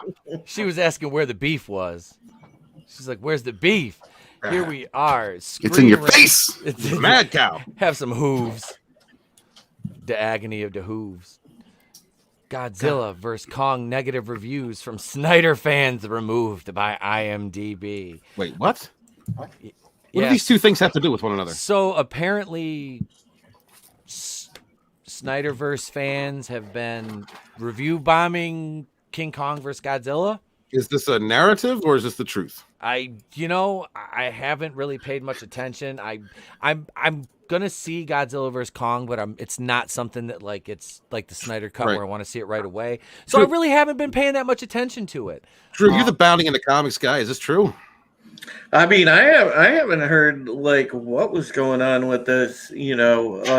I've just heard the general thing where a lot of quote unquote professional people and writers have said the movie is subpar, so that means it's good. Wow, right. But yeah, I mean, I haven't heard about this thing. This is a little out in left field for me. I've heard nothing but good feedback about the film. Mm-hmm. I think IMDb and Rotten Tomatoes were getting negatively review bombed by irritated people from whatever stripe. But the film is reportedly good. Yeah. Why would Snyder fans be? I don't know. That doesn't make any sense. I don't understand. It doesn't make Runners any in the sense, chat. no. I'm sorry, Matt. Go ahead. No, I was just saying it doesn't make any sense. Yeah, and if Runner's in the chat and he starts spouting off hatred, we know it's true. So. Runner was in the chat. Yeah, he was earlier. I'll mute him in the chat just like I did when he came on Friday night. I think it's Gaze knows. What it is fake news is what it sounds like. It sounds like it's probably a bunch of blue-haired, land whales that are pretending to be Snyder fans to rip this movie apart. Let's see. Hang on. Probably, and I think that's probably close to what the actual thing is, Vinny. I think you're onto it with that one. Bunch of SJWs dressed up like Wonder Woman, McDonald's on. Yeah, you got two strong male leads here. They can't have that. Right? No. Well, listen. Patriarchy. Are you assuming Godzilla and King Kong's gender, Gabe? Yes, I am. And Godzuki's. Oh, Yeah. That's part of the gays agenda. that's the only one that sounds like a wiener. Yeah, but Vinny's right though. I mean, it's not unheard of to have generated bad optics within fandoms purposely by these people to make it look like something like a lot of those people didn't like the fact that Snyder fans got what they wanted, and a fan movement succeeded. The SJWs didn't like that. And they're rewriting Ripley. So I wouldn't be surprised if they masqueraded as quote unquote Snyder fans and tried to, cause tension. When SJWs try to infiltrate other fandoms, do you think that they do it really stereotypical, like what they see? Well, a lot of these have been, kind of a brute force takeover to a degree. They forced their way into a lot of our fandoms, Like a bisexual vibranium arm. Yes, exactly, Stephen. It's not just the arm, Stephen. Wow. Is it blessed by a rabbi? It's kosher. No, but it blasted a rabbi. It's kosher. Shalom. Did you say shalong? Shalom. I guess we should read the article, huh? I guess we can. I figure we can do that just a little We bit. got through here. 3 dick jokes before we even got past the headline. We're good. Let's do it. All right, so IMDb has removed a handful of negative reviews for A handful. Godzilla vs. Kong. A handful. I'm glad it didn't say a fistful. After it was review bombed. A fistful of dollars. Lord, I apologize. After it was review bombed by dismayed Snyderverse fans. How does that even make sense? Godzilla vs. Kong is that 4th film in the Legendary Pictures Monsterverse, a cinematic universe that aims to cross over iconic movie monsters like Godzilla, King Kong, and Mothra. Directed by Adam Wingard, with a script penned by Eric Pearson and Max Bornstein, Godzilla vs. Kong will be the first feature film in which the 2 titular monsters share the screen. Since the original King Kong vs. Godzilla came out in 1962, Warner Brothers is handling the worldwide distribution of the film. The word titular would make me question their genders. I mean, Yeah, more tits. Mm-hmm. Don't be a bigot, case. Everyone has tits. Oh man, Men shouldn't have them. I swear to, I don't even like mine. I would no. They should fall off like scabs at a certain point for guys. We shouldn't even have them. What would you replace them with? Wouldn't you feel weird if you just didn't have nipples? What's the use of having a sunflower of chest hair? What is the use for? Listen, Steven, skin doesn't just fall off like bark, okay? Yeah. And not everything is a tree. Okay, calm down. Slap your boner. And let's keep going. Brother, what's wrong with you? If you die and exercise, you won't have tits. You'll have pecs. Okay. Well, I wasn't talking like Wes Movies. I was talking Well, you said you didn't like your tits, so that means you need to get in better shape. A fist. Wow. Shellback says a fistful of Wakanda. That was actually the title of our episode last night was Wakanda Shit Is This Part 2. That's good, dude. It was because we had a while ago, one of the Rogue episodes was called Wakanda Shit Is This. And so last night we talked about Wakanda Land at Disney World, the theory about that, which it's nothing but speculation at this point. And I was like, well, geez, that just sounds like a fun title. We're going to talk about that for the main event. Let's call it Wakanda Shit Is This Part 2, The Return to Wakanda. Why not? Shit. Caballero says, what is chest hair? I'm Asian. Damn. Oh, man. Denounce it, brother. You need to denounce yourself right now. Wait, do I have to get the fucking hat? I'm not. Do I have to get? I will get the fucking hat. I will get the hat. I will get the China hat. All right, talk amongst yourselves. I'll be right back. Oh shit! Holy hell! You guys, I'm already wearing a fucking Redskins hat. Hang on. How could it get more offensive? Hang on, ladies. When I was a kid, I liked watching Godzilla films. But since Hollywood is such shite now, and they just keep churning out, I have no interest. I have no interest in Godzilla versus Kong. Just on that alone.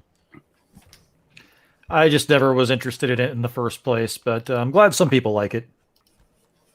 Yeah, and I'm not hating it because I watched the Snyder Cut. It sounds like a bunch of disgruntled Snyder fans here. Yeah, right? I reviewed it all. Didn't see anything. Speaking of which, Nice.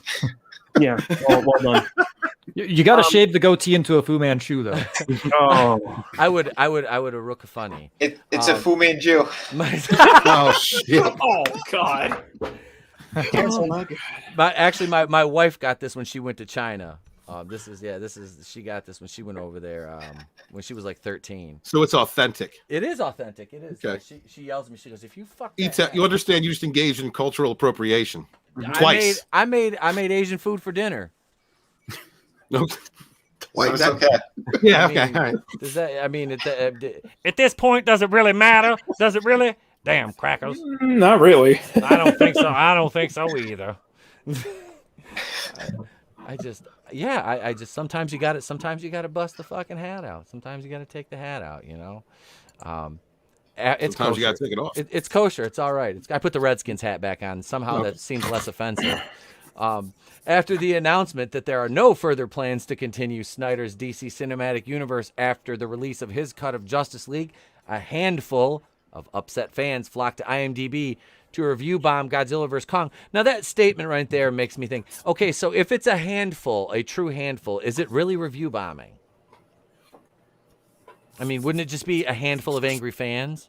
Just like a few? Well, according to their narrative, it was only a handful of, the vocal minority that got the Snyderverse up and running. So, apparently, yep. If they said it was anything more, obviously they would have to admit that there's a wide variety of fans out there that aren't SJW fuckwits. Yep. Listen, it's a conspiracy. I know who's behind it. It was Brie Larson with a bunch of alt accounts. Oof on that. And Grace Randolph there. Wow! No. Where's it at? Wait. So There it is. There it is. Closer. Grace! So I hit her with a 2x4. Grace, what that mouth do, Grace? What that mouth do? It says, so. I'm sorry, E-Tap, no offense, but Grace Randolph, she's just like that annoying chihuahua you just want to kick. Oh, you ain't got to say no offense to me. I mean, shit, you ain't offending me. I just want to mention that my friend Lethal Lightning has gone on record saying he would tap that. Yeah, I remember. I was like, bro, what's wrong with you? Like, bruh. Yeah. Yep, you can. Hang on. Listen, hashtag I stand with Lethal. Yeah. Hashtag I Red, stand watch in your Grace. language. Gaze, watch your language. Okay. Well, all right, bud. There you go. There you go, dude. What's Hey, up, buddy. brother? You know what to say, man. Hey. Damn it. Cha-cha-cha. Cha-cha-cha. How dare you? Look what Man, you you're did, sliding Gaze. in the Gaze, first Gaze, you did it.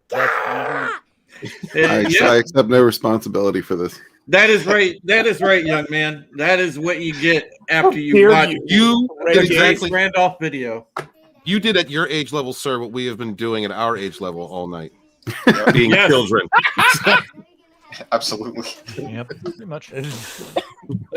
Sorry about that. That's Nah, it's adorable, man. Yeah, He's a handsome young man. he's usually more well spoken, but he's on camera, so he's like, "Oh, I get to say this now." yeah. He nailed the reaction. That is most people's reaction to a Grace Randolph video. Yeah. Diarrhea! Oh hell! Did he get the cha-cha-cha part before you stole the headphones away? Not yet. I keep Damn. muting him. After the announcement, there are no further plans. Let's see. So we got a handful of angry fans. The process of review bombing, and then they go on to explain it like we don't know what review bombing is. Jesus. Presumably, the goal would be to dissuade potential moviegoers from seeing Kong vs. Godzilla when the two things aren't even related. Like, Here's the thing.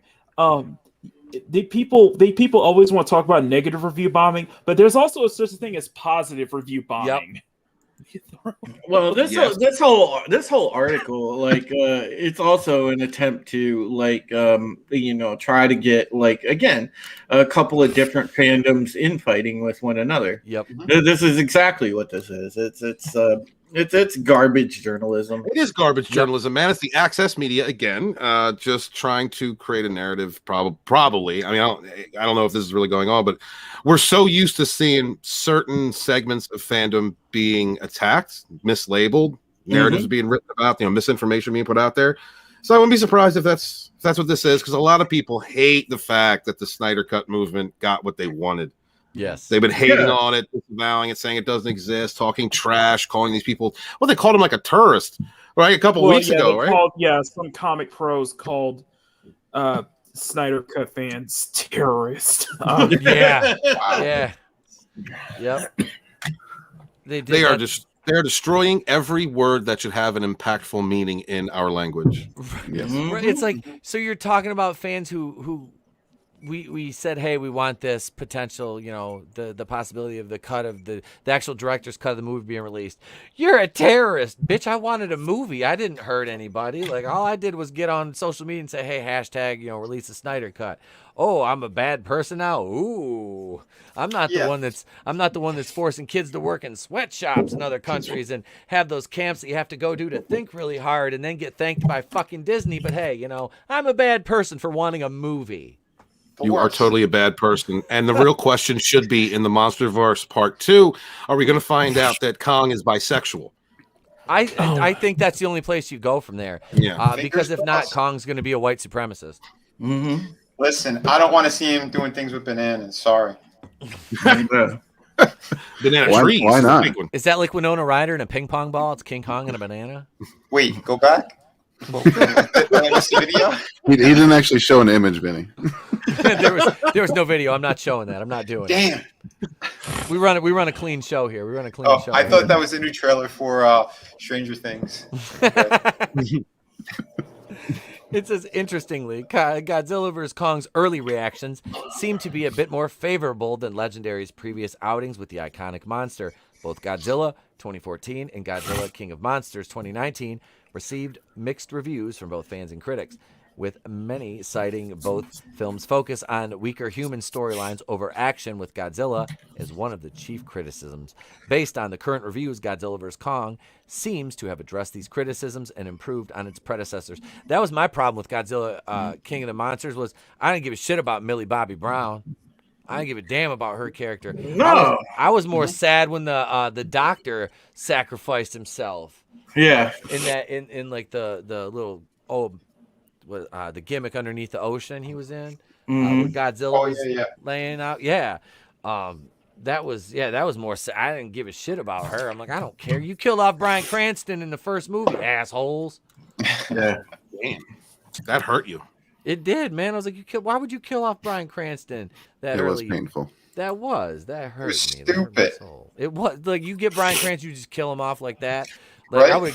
I would have killed off Aaron Taylor Johnson. I mean, he's used to dying off early. Mm-hmm. They didn't want to cut the check for the sequel. And he was pretty useless in that movie anyway. He was a plot. Most of the humans in these movies are all plot devices anyway. It's like this. But I'm actually like, I want to see this one. I do. I enjoyed it. Well, listen, I'm just happy we didn't see Millie Bobby Brown riding the back of Godzilla like it was a fucking T-Rex. I'm happy we didn't see that because this is Hollywood. Yeah. Like it was TRS riding a Rancor. Yeah. She tames him. She tames it with intersectional feminism. James it. turns Godzilla into a fucking purple-haired feminist. Well, with a side shave and a scepter. And instead of breathing atomic fire, it screams at you. It screeches. just this really that really shrill, just kind of like, it's almost as bad as this. Almost. God. You mean almost? I instinctively want to kick when you play that clip. I threw up in my mouth a little. Yep. I got a little pre-cum going. Oh yeah. Oh, Jesus. He's in that lethal camp. Oh yeah. Yeah, Grace Randolph blocked me on Twitter. I was heartbroken. I still am. Every time you play that, it's like a knife in my heart, ETEP. I've told you this. I blocked her. I just couldn't stand seeing her face. I just blocked her. Come on, look at that mouth. Look at these lips. You know what that could do. Dude, that's what I was thinking, honestly. Crooked potato chip lip. looking like two upside down Pringles. As long as it ain't got the same texture, I'm fine with that. I don't know. Probably does have sandpaper tongue. She looks gross, man. Sandpaper tongue. Oh shit! All right, we're gonna go. So, too toxic. Hey, where's the cream filling?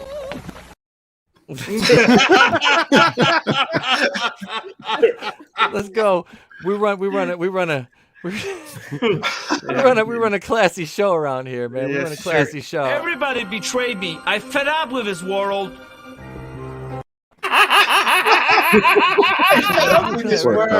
Classy. We've all been there. Let's go over to Twitter here and take a look at this. You're turning me a party tap. Breaking news here. In response to creator feedback all around well-being and targeted dislike campaigns, we're testing a few new designs that don't show public dislike count. If you're part of this small experiment, you might spot one of these designs in the coming weeks. Let's further protect companies from criticism. Yep. That's exactly what that is. It's like the first channel that they'll implement that on is Disney. I was going to say it's going to be Star Wars. It's going to be Star Wars. Because, dude, I went over to the High Republic video today to see because I knew they released, or the Star Wars to check out because I knew they released the High Republic show today. I'm like, let's see what the ratio is here. And I was not disappointed. It's ratio. There's already a campaign from Raylos to try to deplatform like all of the dislike videos. Wes, you brought this up. What do you got to say about it? I think it's we saw this with Rotten Tomatoes a few years ago. It's just a continuation of that. I think that's exactly what it is. It's to protect these corporations from criticism, so you don't see the dislikes. We as YouTubers, we know that being ratioed is always a possibility, and in some cases we wear it like a badge of honor. So, quit being pussies. You're a fucking giant corporation. Take the L. I think they did in big part too for Biden because they said all the White House things that he did. They were like millions of dislikes and maybe like 1,400 likes. The last was it like one of the last videos from the White House YouTube channel. It was like 2 million likes to 24 million dislikes or something. Wow. It was something stupid. I mean, the number was just ridiculously ratioed. But yeah, this is like Wes said. You've got so basically we're worried about the quote unquote feelings of a global, multinational billion-dollar corporation. They're worried about their feelings about their little video getting and exactly. No, it's not that. They just don't want negative voices to be heard when it comes to their product. They want to silence those voices, which is there's a term for that. That just it seems to elude me at the moment, but for silencing dissenting opinions unjustly. I mean, don't put any memes out. Get canceled, fired from Disney, bro. Don't do that. Don't do that. This is consolidating the echo chamber. The company's looking at. We've seen this go down. I mean, I'm documenting a lot of this, and you have seen it consistently. Whenever people have an outlet to express themselves and use it, because they're not being represented by the access media or the mainstream media. Their opinions, like a large segment of the population, or these fandoms of different franchises, that hole gets shut down. They close it up. They find a way to cancel people's ability to express themselves. This has been a system that has been happening, a collapse of freedom of expression for years now. They want to silent all dissenting opinions. You're not allowed to have any opinion other than whatever is sanctioned by Hollywood about anything to do with Hollywood. It's disgusting. We see it in every segment of society. And like I said, I ignored. I'm not going to get into politics, but I ignored all that for many years until The Last Jedi, and then I realized like how much censorship, how much consolidation of like one voice and suppressing others, suppressing like dissenters, anyone who's a free thinker, critical thinker, common sense person. I see how this is spread across my country. And this culture is called. This is a part of this is an aspect of cancel culture, in my opinion. You're canceling someone's ability to express dissent. I agree. Yeah, I mean, YouTube's saying, "Oh, but you can still see in the creator studio the dislikes." Yeah, the creators don't even care. I mean, that's that's the thing. If you look at my picture right now, if you're a creator and you don't want people to see what's going on publicly with your video, take a look at it. It says, show how many viewers like and dislike this video. If you're afraid of people, showing approval or disapproval for the content that you're making, you can remove the check mark from this box as a creator and not have to worry about it. Absolutely. It won't show likes or dislikes. Yeah. There you go. You can't have it both ways, or you shouldn't be able to have it both ways. You should, it's either I want people to see the feedback or I don't want people to see the feedback. Not, I don't want people to see the negative feedback. That's just stupid. And it makes, I could see a backlash coming. I mean, but they'll probably try to suppress that too. Oh, absolutely. Of course. If you look at that Twitter thread, it's all negative. There's a handful of whiny little kids, but for the most part, any of the adults are like, this is pretty lame. Yes. Go ahead. And the whiny little kids is the toxic minority. Yeah. That, that everyone else gets called. And it's the one they listen to. Yeah. Yeah. Let's go. Sorry, Wes. I'm sorry, Culture. I didn't mean to cut you off. Oh, there's nothing important. Yeah. You always have something important to say. Sorry. Here's some responses right here. We got creators. You'll still be able to see the exact number of likes and dislikes. And Eric July, big shout out to Young Ripper, man. That man is Eric July is the truth. Hell yeah. Eric July is the truth. Says not interested. This is fucking stupid. Gary, big hail to Gary from Nerdrotic. Hail Gary. Hail the patron saint of the fourth wave as it is. No one wants this. Dislikes are helpful for a great many things, and this is what puts YouTube above all others. By all means, keep making decisions without asking a cross section of creators. How about making it our choice if you care so much about our well-being? And I'd like to give a shout out real quick to Geeky Pixie and all hot Asian chicks. Thank you. Yeah, Geeky. What's up, Geeky? Yep, shout out to you, girl. You see Drew smile. He was like, "Yeah, that's my races, buddy." Hey, man,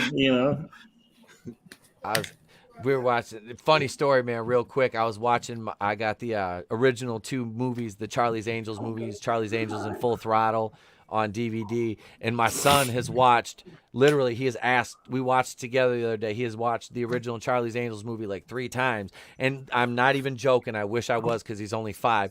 He asked me, "Dad, yeah, son, can you rewind the part where she's dancing again for me?" I'm like, "You talking about the part with Cameron Diaz shaking her butt on Soul Train?" Nice.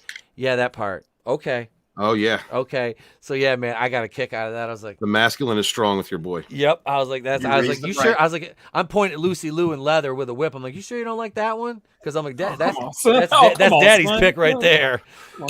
He's like, we all got different tastes. Some of us don't like to be stepped on. Yep. Yeah, Lucy Liu makes me feel some type of way, especially in them. It's my boy, though. It's my boy. Anyway, let's see. So we got Geeky Pixie as Heelsburg's babyface. Remember how this worked out for Netflix and Rotten Tomatoes? Oh, wait. Right. As I have to say, out of all the, because I have PTSD because of Batwoman, and there's only a couple other people who I watch review that show, and Thariah Skywalker are the other 2 that I watch, and Drinker on the occasion that Drinker does a Batwoman review. But yeah, I do. I sit through as I'm like, I love his takes on Batwoman too. It is that is such a horrible show, but it is. I'm up to 54 Batwoman videos on the channel now. 54. Do you know how much my therapist loves this? My therapist is like, you're paying for my fucking vacation home. He needs to up your prescription is what he needs to do. I'm telling you, it's bad. Oh, Team YouTube responded here. Team YouTube responded, Rusty Cage. How will viewers quickly be able to know the general rating of the video and whether or not they should invest time in watching something? Time is valuable. Bad decision. Dislike. Team YouTube. Feedback is an important part of YouTube, but we've heard from creators, I'm gonna use air quotes, creators, that the current experience can negatively impact their well-being. Our corporate masters. Shut the fuck up your well-being. Get the fuck up. Get off the internet. Get off the internet. You have no place here. I'm sorry. I'm sorry. You have no place here. This is no. This is Thunderdome. Go back to dial-up. That's it. Right. Go on Alta Vista or some shit like that. Don't touch it. Don't even look at it. Get some net zero in your life. Net zero. AskJeeves.com. We also know that the public dislike counts sometimes motivate targeted campaigns of dislikes on some videos. Wow. So the algorithm says a lot of people don't like this. Well, why don't people like this? Oh, I understand. I don't like this either. It's like, okay. Isn't feedback good? Doesn't that give you more views? I thought so. I thought feedback was good. You know, you want to know, you know, it's kind of as if you're a creator and you need to know what your constituency wants, what your customer base wants, because you would tend to create your product, you know, to a reasonable extent based on what your customer base wants, you know, mixed with what your vision is, obviously. But apparently that doesn't apply here. You should be allowed to know if a video sucks. Like a person that Gaze throws change at. Yeah, dog biscuits. Mm-hmm.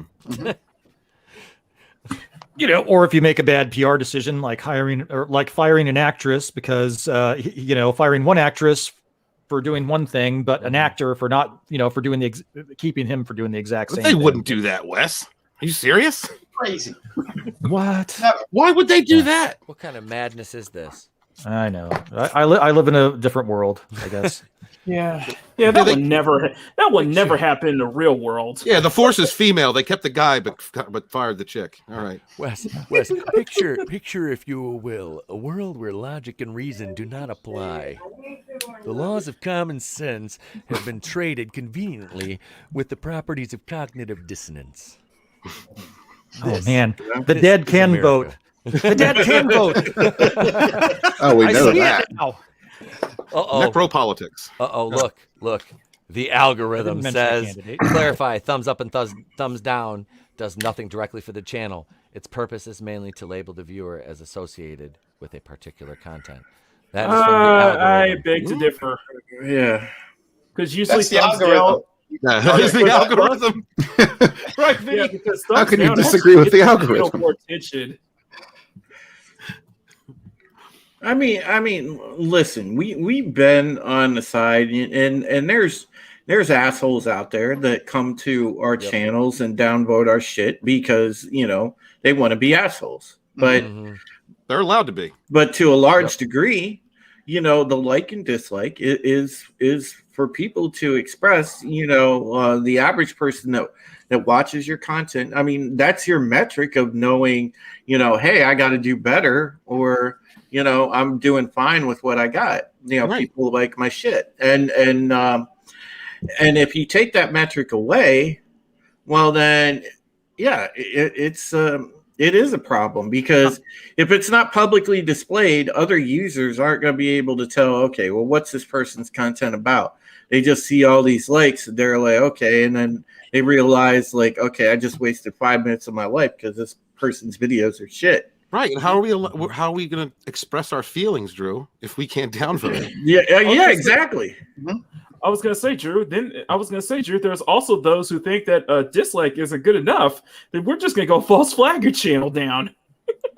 Interestingly enough, Team YouTube was addressing some of the comments on Twitter, and Tug had one talking about the false flagging. Team YouTube did not address it. No, I'll go back up to that one. I had to show this meme here real quick. It says, I wonder which creators provided feedback. Right. Well, a while back. Here it is, right here. They should have a third option and just have an ice pick, and like I would rather gouge out my eyes. You know, that way the dislike wouldn't look that bad. And here's Tugs. It says, I'll take the likes and dislikes, but how about addressing targeted hate that attempts to destroy channels? Because Twitter is notorious for putting together mass flagging campaigns. Some of us are constantly under attack, and we really could use an assist. Yeah, and he's not wrong about that either. But the thing is, again, they won't touch that. See, YouTube, those are the same people that protect you know, idiots like Susie Liu. Okay. Yep. And I did a story back like last summer, I think it was, about like Susie Liu when you know, she tried pulling that shit on Vera. And shout out to Vera Dark because she's awesome. Oh yeah, hail Vera Dark. Drew, don't forget the I'm not going to say their name, but the one who went after Jeremy. Oh yeah. And not going to give that dickbag airtime, but yeah. him too. It's just YouTube's fine with these people doing what they do, but God forbid, like creators that dare to go against the narrative. Well, they don't care about us. Uh-oh, I get to do my SJW voice here. Is Multimedia J. Look at him. If dislikes exist at all, trolls will weaponize them. If you're concerned about your already abused dislike system, remove it and have it where videos that aren't as well received simply get less likes. What? Hey, can I take a shot at that? Yeah. Go right. Go off, bro. Reach, Mac. If dislikes exist at all, trolls will weaponize them.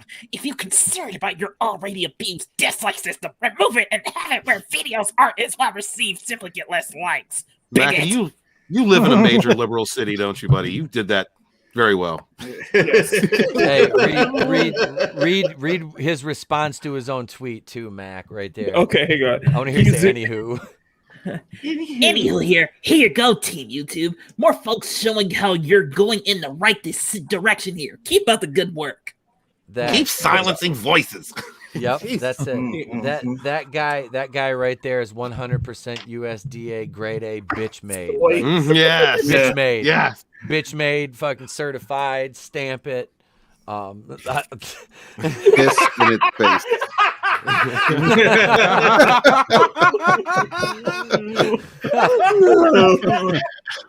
That's great. Holy shit. I'm gonna want to steal that meme right there. I know. I'm coming back and sniping that one on my phone. That's a great meme. Yep. That's mine. That's mine. Let's your meme will make a wonderful addition. I know, right? All right, I'll snag that. But yeah, that's Butimus Maximus right there. Yeah. Let's see if there's anything else here. 2 likes. Looks like your opinion's working already, man. He said, laugh my ass off. He blocked me. Yo, here we go. Yo, buddy, sucking the balls of YouTube won't get you more profit. Know your place. Wow. Here we go. Here's a good one. I'm done. Go be stupid over there. Right.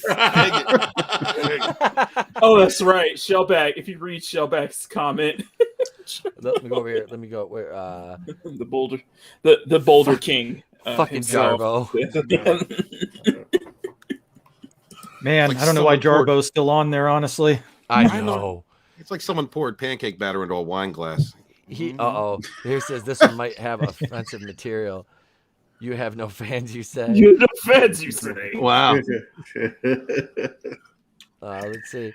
You're just salty because you've been on YouTube since 06 and you can't get more than 159 views on a video. Yeah. Oh, that was a burn. But how many of those are disliked? Right.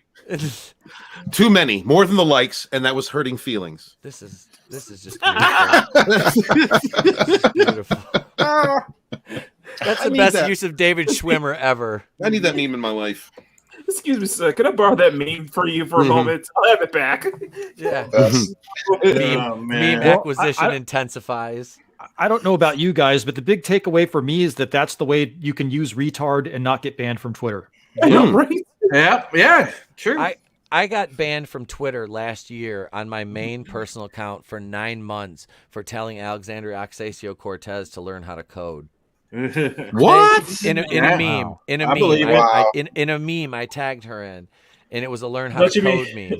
And they fucking banned my account until I agreed to take the meme down. And out of fucking sheer principle and force of will, I wouldn't take it down for it was like 9 months. I refused to take it down until finally I was like, I need this Twitter account back. So I finally took it down. Oh, no.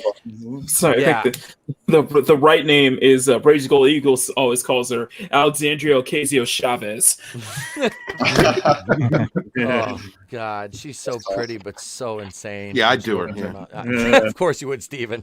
That nose scares me. I don't know. She's got some features that look all right, but we had this discussion. Like, I would paper bag it.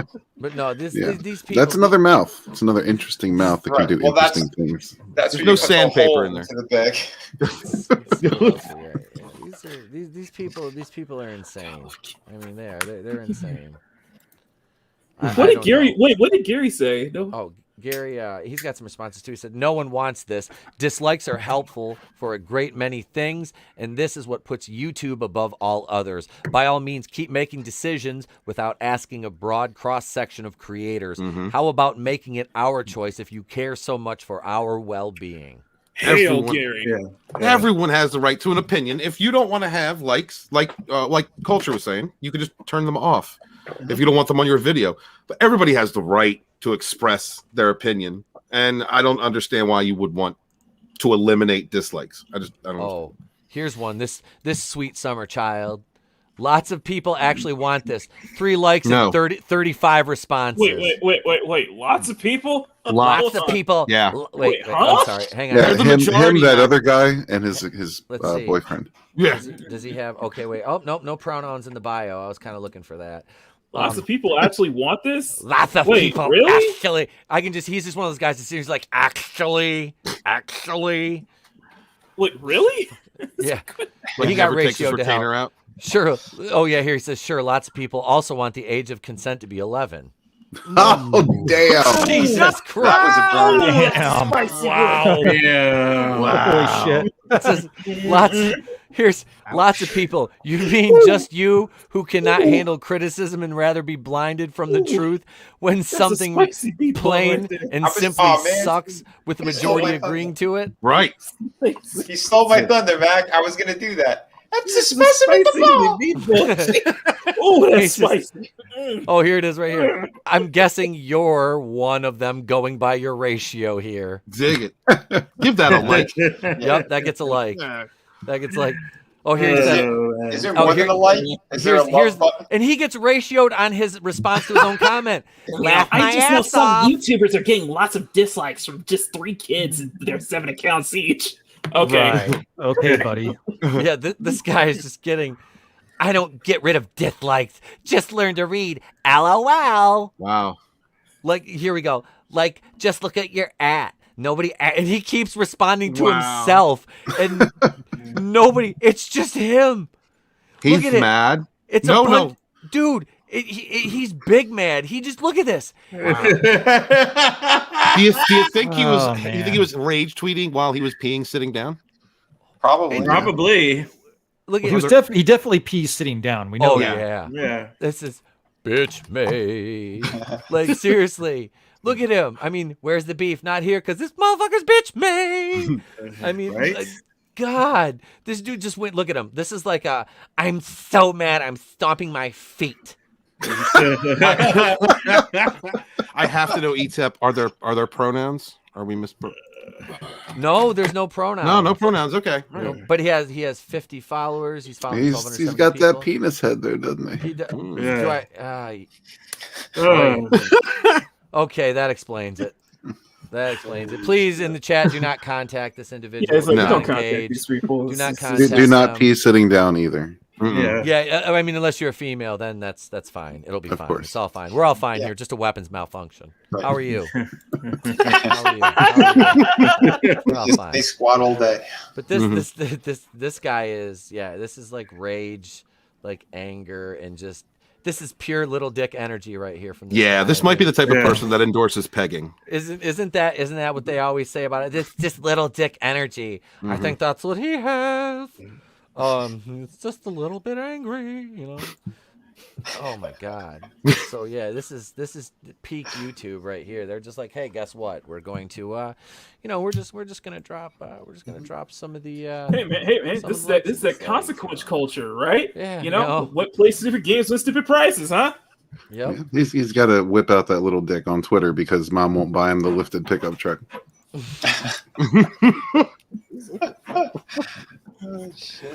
That it's funny too because like everybody's like, oh, because I drive a truck, but I'm like, no, mine is not lifted. It sits exactly where it is when I bought it, and that's where it shall stay until I take it back. I do not lift. If anything, I've lowered.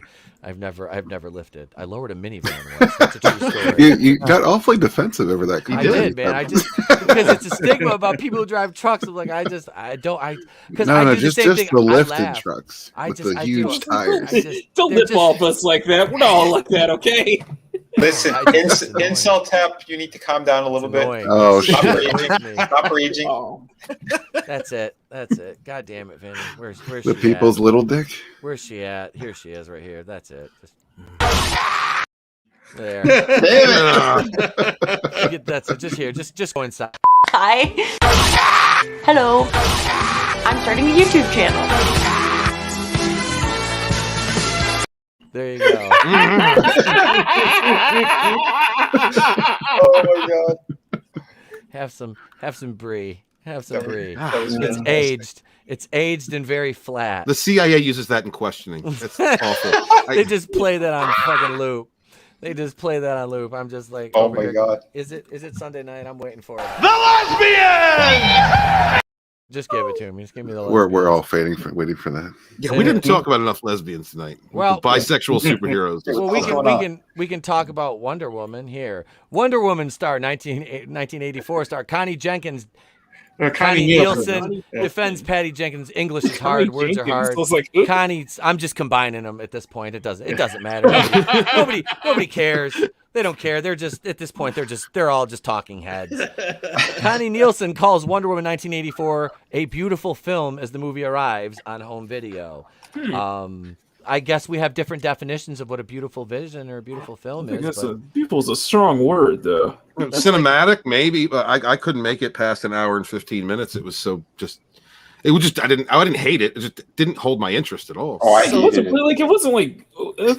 like woke or anything. It's just a mess. Yeah, it was bad. Dude, it was just bad. We've seen CW shows that are fucking better. The Flash up to season 3 was better than that. I mean, yeah, that dude on Twitter loved this movie because you know what he would have wished for. Wait. The lesbian! No, Etep, that's what we would have wished for. Oh, I heard wished for. I'm like, oh wait, is that my cue? Are you cueing me? Are you cueing me? Is that what you're doing? Are you cueing me? Sheer fucking hubris. God, don't remind me how much I hate I you. thought you were gonna say Kristen Wiig in that cheetah outfit. Oh no, no, he just wants more than a mosquito bite down there. That's all. Oh shit! After premiering on Kristen HBO Wiig, Max, Kristen Wiig. Okay, Kristen, how did she get electrocuted and not die? Is Michael? It's like, wait a minute. She was underwater. She just dropped. So I don't know. It doesn't matter. Nobody cares. Nobody cares. But hey, it's a beautiful film. Like, yeah, of course, it's a beautiful film. Having Wonder Woman basically having sex with a guy who doesn't even know that he gets taken over. That is a beautiful moment. I mean, yeah, that was the ultimate roofie. Yeah. Written and directed by Bill Cosby. He was protected by a Nazi meme. She rolled over and asked him for a pudding pop. Would you like a pudding pop? Do I have consent? Pudding pops were delicious. They were. That's the whole debate. Like, did that guy even give consent? I'm like, wait. Yeah, there was no consent, was there? I don't think there was. Well, I'm sure when he woke up, he was like, "Holy shit, this is fantastic!" But why is it so much? Lasso Truth says, "Oh shit, it was not trash. You guys are being dramatic." I didn't say it was trash. I just said I didn't like it. I wasn't. It was a mess. Trash. No, it was a mess. It was a mess. It was. I think there might be some bias there. You think? I think maybe a little bit. Not with that account. No, just a touch. Maybe just a little bit. Just a tip. Just a tip. Oh shit. Just a little bit. We went in just a tip. Man. So. All right. Oh my God. That's enough. The highly anticipated sequel to 2017's groundbreaking Wonder Woman, once again directed by Patty Jenkins and starring Gal Gadot, and Chris Pine turned out to be a surprisingly polarizing release. No, it was pretty much No, it was panned. good, and it was great because when you realize that it was Zack Snyder helping out with her. And then '84, she didn't have Zack Snyder, helping out with it. So that's the comparison between the two films. Yeah. I know what the direction was. He's like, no, more slow mo, more Gal Gadot. Yeah. In the suit. I don't mind more Gal Gadot. I mean, that's not a bad thing. But... No, that's what I'm saying. And she's like 84. No, we're gonna have her in the suit. Maybe 20 minutes of the movie. That's it. Yeah. Mm-hmm. The rest of it's just gonna be feelings. We need feelings. Yeah. We need we need to cover up everything, right? We need the most fake interpretation of the '80s we've ever seen. Oh yeah. Jesus! I would say there was a generous amount of ground view behind shots in that film. I did appreciate that. Yeah. Yes, but you know what? They didn't have any '80s ball shorts in that movie. You got a point. We were lucky. This is good for somebody who's never born, who wasn't born in the '80s. Mackany, you wouldn't have wanted to wear shorts in the '80s. That's all. No. No.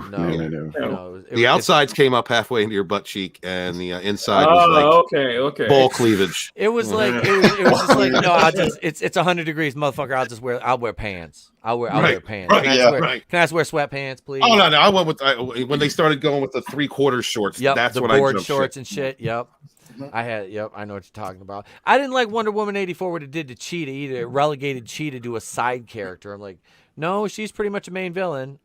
They fucked that up completely. I'm sorry. You don't fucked Cheetah up bad. Shouldn't have been in there at all. You don't hire some woman who's going through menopause to play a super villain. Sorry, and she's a really bad actress on top of it. She's sagging everywhere. She's disgusting. No, Vinny, you don't hire Kristen Wiig to play. You don't hire Kristen Wiig to play Kristen Wiig. Yeah. Oh no. That was basically it. I don't mind Kristen Wiig, and like she was funny in Bridesmaids. I'll give her that. She was funny in Bridesmaids, and that's she wasn't supposed to be funny in Wonder Woman. She plays the same exact character. It was in better context. It was in better context. I have not seen Bridesmaids, and every time someone brings up Kristen Wiig, they do exactly what you just did. Well, she was good in this. It's like was. That was the only thing she was somewhat passable in. That has nothing to do with playing a villain in a superhero movie. No, she was fucking terrible. She was terrible in Wonder Woman 84. But I mean, the movie was not great to begin with, and I didn't think the writing was particularly good. But were there lesbians in Bridesmaids? Were there any vibranium arms? I don't think there were any vibranium. I thought you were going arms. to say something else. I don't think there was any lesbians. You had Not Melissa McCarthy was in it, which was terrifying. Yeah. Isn't she always? Yeah, she's always terrifying. Melissa McCarthy?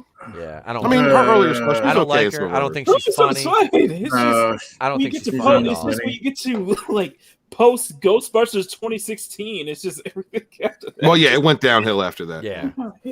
Let's see. Okay, so those on the pro side enjoyed the new movie's message of compassion and hope, especially in a year ravaged by the pandemic. Would they stop referencing this story that is not really anywhere near what they're saying it is? Can we just not do that? And also a lot to like in the performance of Pedro Pascal as Maxwell Lord. No, there wasn't. Do you know why they love him so much? I do. Because he's bitch made. He's not just bitch made. He has a brother. His brother became a woman. Yeah. Yep. That's why they love him. Yep.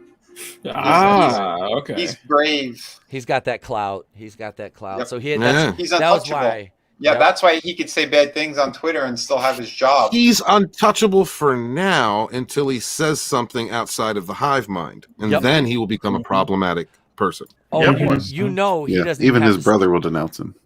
Give it time. His sister brother. No, wait. How did I forget the term? His sibling. His sibling, yes. His sibling. Thank you, Gaze. Thank you for saving us. He's a writer. Maybe they identify as Tree. Who knows? Maybe they identify as Tree. That's a thing now. That's a thing. It is a thing. The dude that played Wally West on the Flash show identifies as a tree now. That's his preferred Get me pronouns. the fuck out of here. What? Are you what? I'm not kidding. Yeah. He was like, get me the fuck out of here and into the same room as that guy. That's why I stopped saying it, because I knew you were going to take it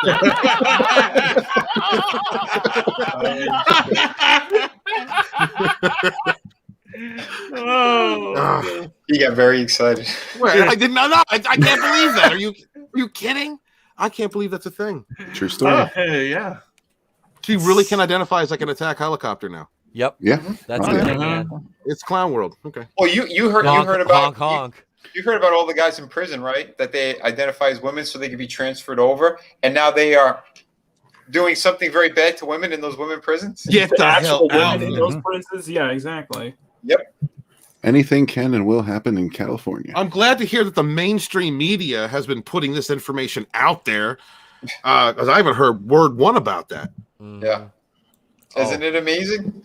It's beautiful. It's beautiful. Let's do this. We're gonna go backwards in as far as women's rights to the point to where they're just completely suppressed and ostracized, and you know what I mean? Like we're going completely backwards. We're gonna go totally backwards on women's suffrage with all this crap. I said it last night. Loki was right when he said humans crave subjugation.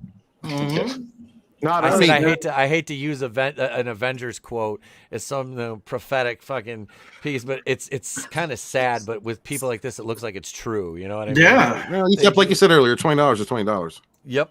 You know, you gotta get it. It was like I remember a couple of times. This year, and I was thinking to myself, I was like, you know what? Maybe Thanos had a point. He did. He did have a point. I think he underestimated with 50%, though. I mean, he should have bumped. Those are rookie numbers. We got to up those numbers, kid. I think he went the wrong way with it, but I could have been a little more selective, maybe. Yeah. I mean, you've got just up the number. That's it. Your like I said, checklist of like horizontal cuts, manic panic hair dye, and septum rings, and right there you can start with those precursors. Gaze is like cut it down to an endangered species and let it go from there. That's crazy. Those on the as long as you don't snap out ETEP so he can at least repopulate the Earth. Yeah, we're gonna need that blessed sausage. I've already. Wait. Look at this wording right here. I love it. It's hefty length and over convoluted storyline and frankly icky subplot that found Gadot's Diana and Pine's Steve Trevor knocking boots despite Pine's inexplicably being revived in the body of another man. Red Gaze, are you as troubled as I am about the construction of that sentence? Listen, anytime you go on any one of these websites, I am completely fucking troubled. These people, like, these are supposed to be journalists. I do not read one of these articles that doesn't have some gross, fucking glaring spelling error, some kind of fucking bullshit, a sentence structure, some kind of nonsense. That's and that's just glancing at it, like, wow. Yeah. They're bloggers. They're just fucking bloggers. Icky subplot. That's like, are you fucking 12? Are you 12 years old? Like, is that a 12-year-old? An icky subplot is the toilet backed up. Like, what does that mean? What does that mean? It's not that icky if you take care of it properly. Right? Jesus. It's ridiculous. This is fucking, let's see. One of Wonder Woman 84 supporters, though, is Connie Nielsen, who reprised her role as Queen Hippolyta of Themyscira in the movie. Nielsen says that she thinks at least part of the reason for the split response to the film has to do with the hype that was built up around it as the release date bounced over and over again due to COVID, until the studio finally decided on the hybrid HBO theatrical revival. Everything they're just blaming on the coof now. Everything. Yep. Everything. Of course they are. Yeah. She looked damn good in that movie, though. She did too. Well, all the Amazons did. I mean, oh fuck yeah! You could watch that at the beginning of the Snyderverse over and over. Oh, yeah. With my pants off. I It's like think Magic Mike's when Vinny watches that scene. Ripped them right off. Where's Scott? We need that Gal Gadot collab again. I think that Patty has this extraordinary vision, says Nielsen, who also appears as Hippolyta in the recently released Zack Snyder's Justice League, and it must have been incredibly painful not to be able to have a normal release and to have your release shuffled over and over, feeling this enormous weight on your shoulders for a pretty big blockbuster film that you're supposed to be bringing in the bacon back to the company, and you can't because you can't open the film. It is painful when I can't have a normal release. Right? Mm-hmm. It does. Wait, I got that reference. No, good.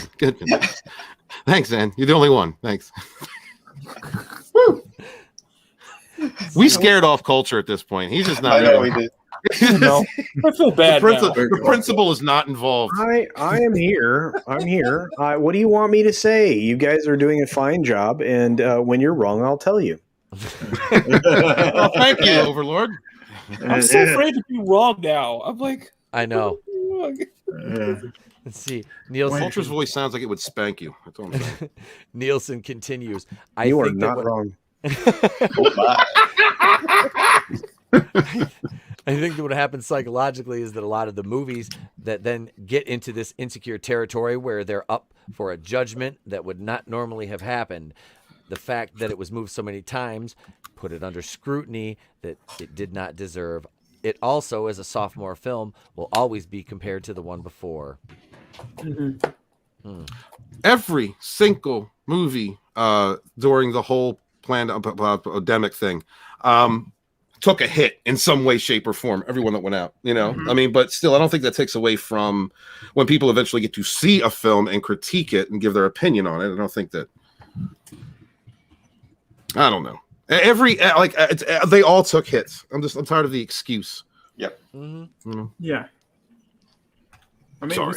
it's been months and so we still, and Black Widow is coming out July soon. Yeah, in July. Black Widow is the Mike Zero of the film industry. We know it exists, but it's from the future. Can't nail it down. Before we hear from him in the future, I do got to get going, guys. I'm gonna go help out Katie over on Raging Golden Eagle. So nice. I got to cut out, but yeah, guys, remember to give Walton a lot of grief over his trees. I know he's gonna hunt down that actor now because he's very curious. I am not. You're coming on tomorrow night, right, Vinny? Yeah, man. Yeah, what time? 8:30. Perfect. All right. Yeah, excellent. I should be there. All right, guys. Yeah, and continue to support my projects as well. Shadow of the Kraken. We crossed 14,000, so hell yeah. Beautiful, dude. Yeah, brother. Woo! Excellent. Thanks, guys. Nice job, Benny. Have a great night, everybody. Later, man. Easy, Vinny. Bye. Take care. And then and the ass master has left the building. But not the tree master. Oh, you son of a bitch! Like, yeah, get him, culture. There it is. It's so gross. Let's see. I will say this with all the deepest respect of everyone who maybe thinks differently. She explains, no one can say that Patty is not true to the vision she has of Wonder Woman, which is to me an incredibly brave, incredibly important vision. The way in which she transforms the expectations of a superhero may not be to everyone's liking because they've been conditioned to see a bunch of other films that follow these specific tent markers. What the fuck are you talking about? Hold on. No. When something's innovative, when something like strays away from the grain and it's spectacular and people enjoy it, that's one thing. But when you create something and it's not what the customer wants, then that's just not what the customer wants. What's the difference? That's it. I mean, is everybody staring at Mike Zero? Hey, wait, is Mike? Oh wait, Mike Zero. There he is. Wait, there he is. Hi, I'm Mike Zero here. Thank you very much for the kind support. Do be sure to hit the like button and show your support for the like side of the force. And if you were future content, make sure you're subscribed for future Star Wars content. Does anybody watch us? Ban Mike Zero. Cancel him. He disliked us. Do you see that? The thumb went down. Oh, does anybody watch Mike Zero anymore? Like, I just don't even bother. I do. Do you? I do. He's fucking hilarious. Well, I mean, the stuff that he puts, it's all BS. Like, it has absolutely, absolutely. He's funny. Like he doesn't even intend to be, but he's funny. So I watch him. He's a good example of somebody that caught the right video at the right time in the algorithm, because I think he was one of the first ones to show the Rian Johnson teaser for The Last Jedi when they refilmed the Luke Skywalker. Right. I remember him back then. Yeah. That's when his channel really blew up. Yeah, because he's got like 224 something thousand subs. Well, it's like Mike Zero. He started with it was like Star Wars content, and then The Last Jedi happened, and then he tried not to talk crap, and then eventually was like, all hell, I'm just gonna talk crap. But now it's like at this point, and I think Mike like snapped somewhere, and he was like, you know what, this content is so bad, I'm gonna say literally anything, and people will just watch and believe it. I don't care. It's geode. I'm Mike Zero, and I give 0 fucks. Right. It's Mike Zero for the amount of fucks I give, which is none, because I'm from the future and I know better than all of you. I spell out "help me" on my dartboard. At least Mike has a dislike button. Yeah. Yeah, he ain't afraid of dislikes. Trust me. You know, I mean, it's just I don't dislike his videos. I like I said, I do. I watch him. He's funny. Like, okay. If nothing else, I do. I give him a thumbs up on his videos. I'm like, if I'm gonna sit through a whole video, I'm gonna give it a thumb up. Like, Yeah, no, dig that. Yeah, I mean, I will just do. to respect the creator. Yep, you know? that's it, man. Even Right. if I disagree with you most of the time, I won't. Unless it's like one of the High Republic videos, then I'll give that. Oh, and I'll give downvotes even if it's somebody that I enjoy. If I don't agree with their take, Yeah, that helps. dicks. You know, They're so it doesn't dicks. matter. Yeah, I'm a dick, but No, not you. I said You have a they're dick? dicks. I'm a grower, not a shower. Wait a minute. One more dick joke for the show. One more, just one more for the road. one more. No one can say that Patty's not the true vision. Okay, we read that. We've been conditioned to look for these tent markers so we can say, oh, we know what's going to happen now, adds Nielsen. I think people don't like to not know what's going to happen, but that doesn't mean that we shouldn't try and continue to move those markers, move that tent pole so we can make a different shape that's more interesting and more psychologically profound. Nielsen also thinks that viewers will come around to a better understanding of Wonder Woman 1984 as it gains some distance from both its predecessor and the unusual circumstances surrounding its release. A lot of people are so willing to just critique certain elements instead of seeing it as a whole. No, I watched the movie as a whole. It's just not good, she concludes. And I think as a whole, everything that happens in this film makes a lot of sense. It makes a lot of sense, and I think it's a beautiful film. Well, thank you, Connie. Your opinion means nothing to me. I've seen what makes you cheer. Seen what makes you cheer. Your boos mean nothing to me. I want to say that I refrained on making any whole jokes in that last paragraph. Well done, Stephen. Thank you. I'm proud of myself. Yeah, shut up. Oh, Jesus. Hang on. Is that doing anything for you, Stephen? No. Are you sure? Is that almost does something for me? Ew. Love me like a tree. She loved me like a tree, my baby. She loved me. I guess that tree is presenting. It looks like an ass. It really does look like an ass, too. Is this? Oh. Yeah, you like a heart-shaped ass. Yeah, you put the hole in the right spot, Steven. I didn't do shit to That's that why I thing. said it looks like that tree is presenting. So. No, there was no sap. All right. No. Speaking of when you sap a tree, is that what you call it? You sap a tree. I was putting that out there, hoping somebody would come with something. Thank you, Culture. Thank you for not disappointing. Yeah, well, all right. I mean, I know with a donut you could have filling, so with a tree it's sapping. That's disgusting. Is that what it is? Why? Because that's what heroes do. You're a hero, Steven. Yay! Sap that tree. I think. Does that mean I get to be gender neutral or non-binary or something? You're going to be part of the MCU, my friend. Yeah, you're part of the Stunning and Brave. I think that'll be a good place to end it for the night, ladies and gents. We're at about the 2 hour and 30-minute mark. This is about a sweet. Oh spot yeah, right we're here. running dry now. Yep, that's what she said. That's what she said. She was with Bench. Anyway, I'm going to go over to Machini 90 first, give it over to him. Look at that beautiful art. All right. Thank you so much, everybody, for stopping by. My name is Machini 90, artist of the Rogue Squadron, one of the main mods in the Rogue Squadron, and one of the main artists in the Fandom Menace. You can find me on YouTube where I do weekly time-lapse videos and draw streams.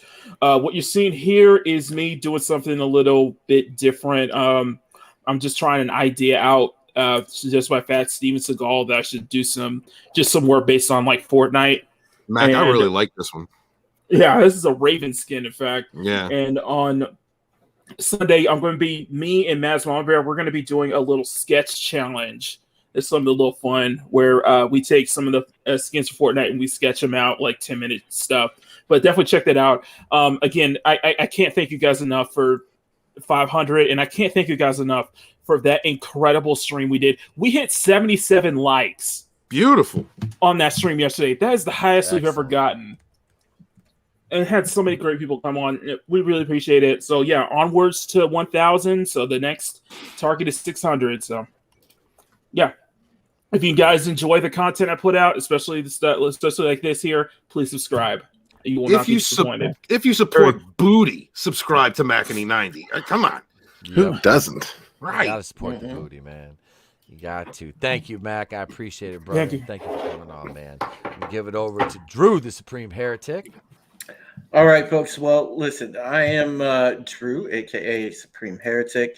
You can catch my channel, youtube.com/Supreme Heretic. I know coming up tomorrow, I've got my Redline Radio talk show, the Redline Radio LLC. If you type that in YouTube and check out their channel, I'll be on there tomorrow from 6 p.m. to 8 p.m. doing a 2-hour afternoon drive style.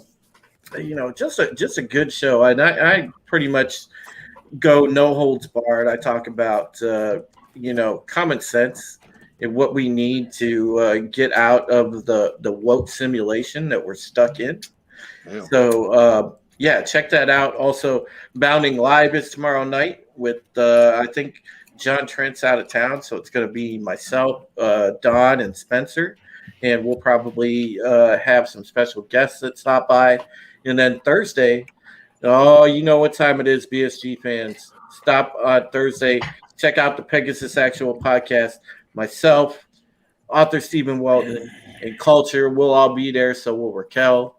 And we're going to have another great episode for you Thursday. So, check out all our stuff and appreciate the support. We are moving slowly towards the 600 mark. So if you could continue to get that word out about the channel, that would be awesome. Love you, chat. You are the best chat on YouTube. And this is the best community on YouTube by far. And much love to my brothers on the panel.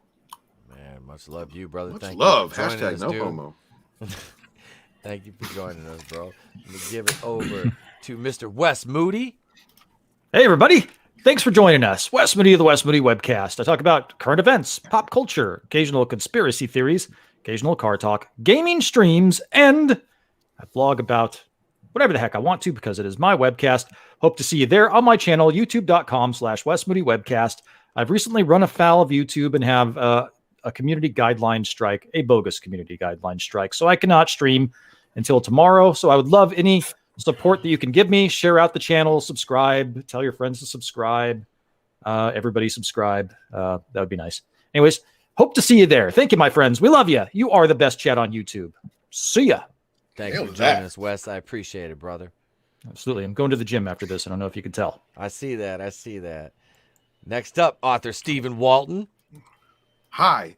I love Wes's outro. I expect it every time. Whenever you do it, Wes, I get a little excited. I'm like, he's a good outro, man. It's the elevator speech, man. You got to have a 15-second elevator speech. You get into an elevator with somebody, it's somebody that could advance your career that you want to impress. You got to nail that outro in 15 seconds.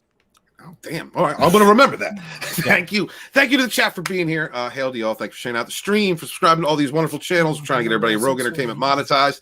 Right now, we need to get watch hours for Enter the Unfamiliar so we can get him monetized. So if you guys could go check him out. He does great material. Mysteries and enter. What is it? What do you guys call them? Enter the final nether entry. Final nether entry. Yeah, it's not that perverted, but it's actually really good stuff. So go check him out. Get the hours up for him so that we can get him monetized, and then we're gonna roll this show around to Wes Moody Webcast because that man, we have a lot of faith here in Wes Moody. He's got great content, great perspective, wonderful mind, and we love him. So support all these wonderful people. Please support each other, all the creators in the community. Share out links for Vinny, for Nerium, for Red Gaze, and support each other, be good to each other. I am author Stephen Walton, the Fandom Menace historian, your historian, born in the chats of the High Council with my brothers and sisters, fighting for our modern mythologies. Wash your hands and wash your ass. Be good to each other. Peace. See, I can't top that outro. That's better than mine. Culture Casino. Ladies and gentlemen, thank you very much for joining us this evening. I just like to say that I had a great time hanging out with my buddy, my friend, my pal, my comrade, Etep Wakuian of The Place to Be Reviews. And if you haven't noticed, he is the most criminally undersubbed content creator that you have never heard of on YouTube. So be sure to share out the stream, to share out the dream. Have a great day, everybody. Peace. Nice. Who are you burning in your fireplace? Infidels. Nice. Okay, just checking. Damn. I like it. I am Etep Wakuian, the head Hebrew of what's happening here at The Place to Be Reviews. I've been here with all of you. You can find me every Monday night, 8:30, going in raw right here on the channel, because you want to know how much condoms cost back in our day? I don't know. We didn't use them. But anyway, you can catch me Tuesdays on Rogue Squadron. Tonight, I got the special guest host. It'll be, where are we going next week? Are we going back over to Final? Yeah, we're going to go to Enter the Unfamiliar. So we go to my twin brother's channel next week. We'll be over on Enter the Final Unfamiliar, Place to Be, Nether Regions. And Wednesday nights, you can catch me right back here, Going Rogue. That's my Rogue Entertainment show tomorrow night. Vinnieart will be joining Tony and I, and I'm not sure who else yet. We'll have next week, though, next Wednesday night, Justin Proper, Tony, myself, and Fanzine will be debating, is Jason Voorhees a zombie or is he a man? We're going to be debating that next Wednesday night. That's Damn, I really went in on that. So we'll be doing that Thursday mornings, every Thursday morning, 9 a.m. Eastern until 10:30 when I have to go to work. You can catch me for mornings with The Place to Be Reviews, my morning show I do once a week. And yeah, Batwoman reviews. You get a minute-long daily video out of me every day. Tomorrow, I'm not sure what I'm going to do. We did a top 10 Michael Scott's most embarrassing moments today. You can check that out. And I will be over on, whose channel are we on Saturday? Wes, are we on yours? Mine, and then Steven? Tuesdays will be Wes. Okay, so we're at when we switch over. Okay, so I'll be on Steven's channel Saturday night for Rogue Entertainment over there on Saturday. Yeah, and that's about it. I'll have, like I said, I've got 2 or 3 videos, long form videos I'm working on behind the scenes. One of them's about the scrubbing of history from the World Wrestling Entertainment from their books. Oh, really? Yeah. Being as I was a pro wrestler in that business for 10 years, I'm kind of throw my perspective on that. I'm working on a video on that. Nice. Couple other reviews going. So yeah, things like that. And I've got my I Love the 80s series. I'm going to start with, like I said, I'm going to do the 13 episodes of Galaxy High School, then on to a panel discussion about the show V, the original mini series. So we're going to be doing that. And Enter the Unfamiliar. Final and I will be doing the first part of Lois, Superman and Lois. We'll be reviewing that too. We have one long form video coming out on that for the 2 through 5 episodes. That's awesome. So yeah, I got a lot going. I'm busy. I'm working for my subscribers, man. If you guys subscribe to the channel, I am working hard for you every day. We ended the Fandom Menace Friday night show until we get past the 1,000 mark, and then we'll bring it back. I'm incentivizing you guys to help me get that 1,000 mark, because the Friday night show was actually gaining some traction, but I needed to kind of slow down my streaming a little bit and bottleneck it into a couple days. With that being said, I'm Etep Wakuian of The Place to Be Reviews. I've been here with all of yous. And remember, if I don't see you, have a great day, a pleasant tomorrow, and I'll catch you on the next one. Star-Lord, play me out.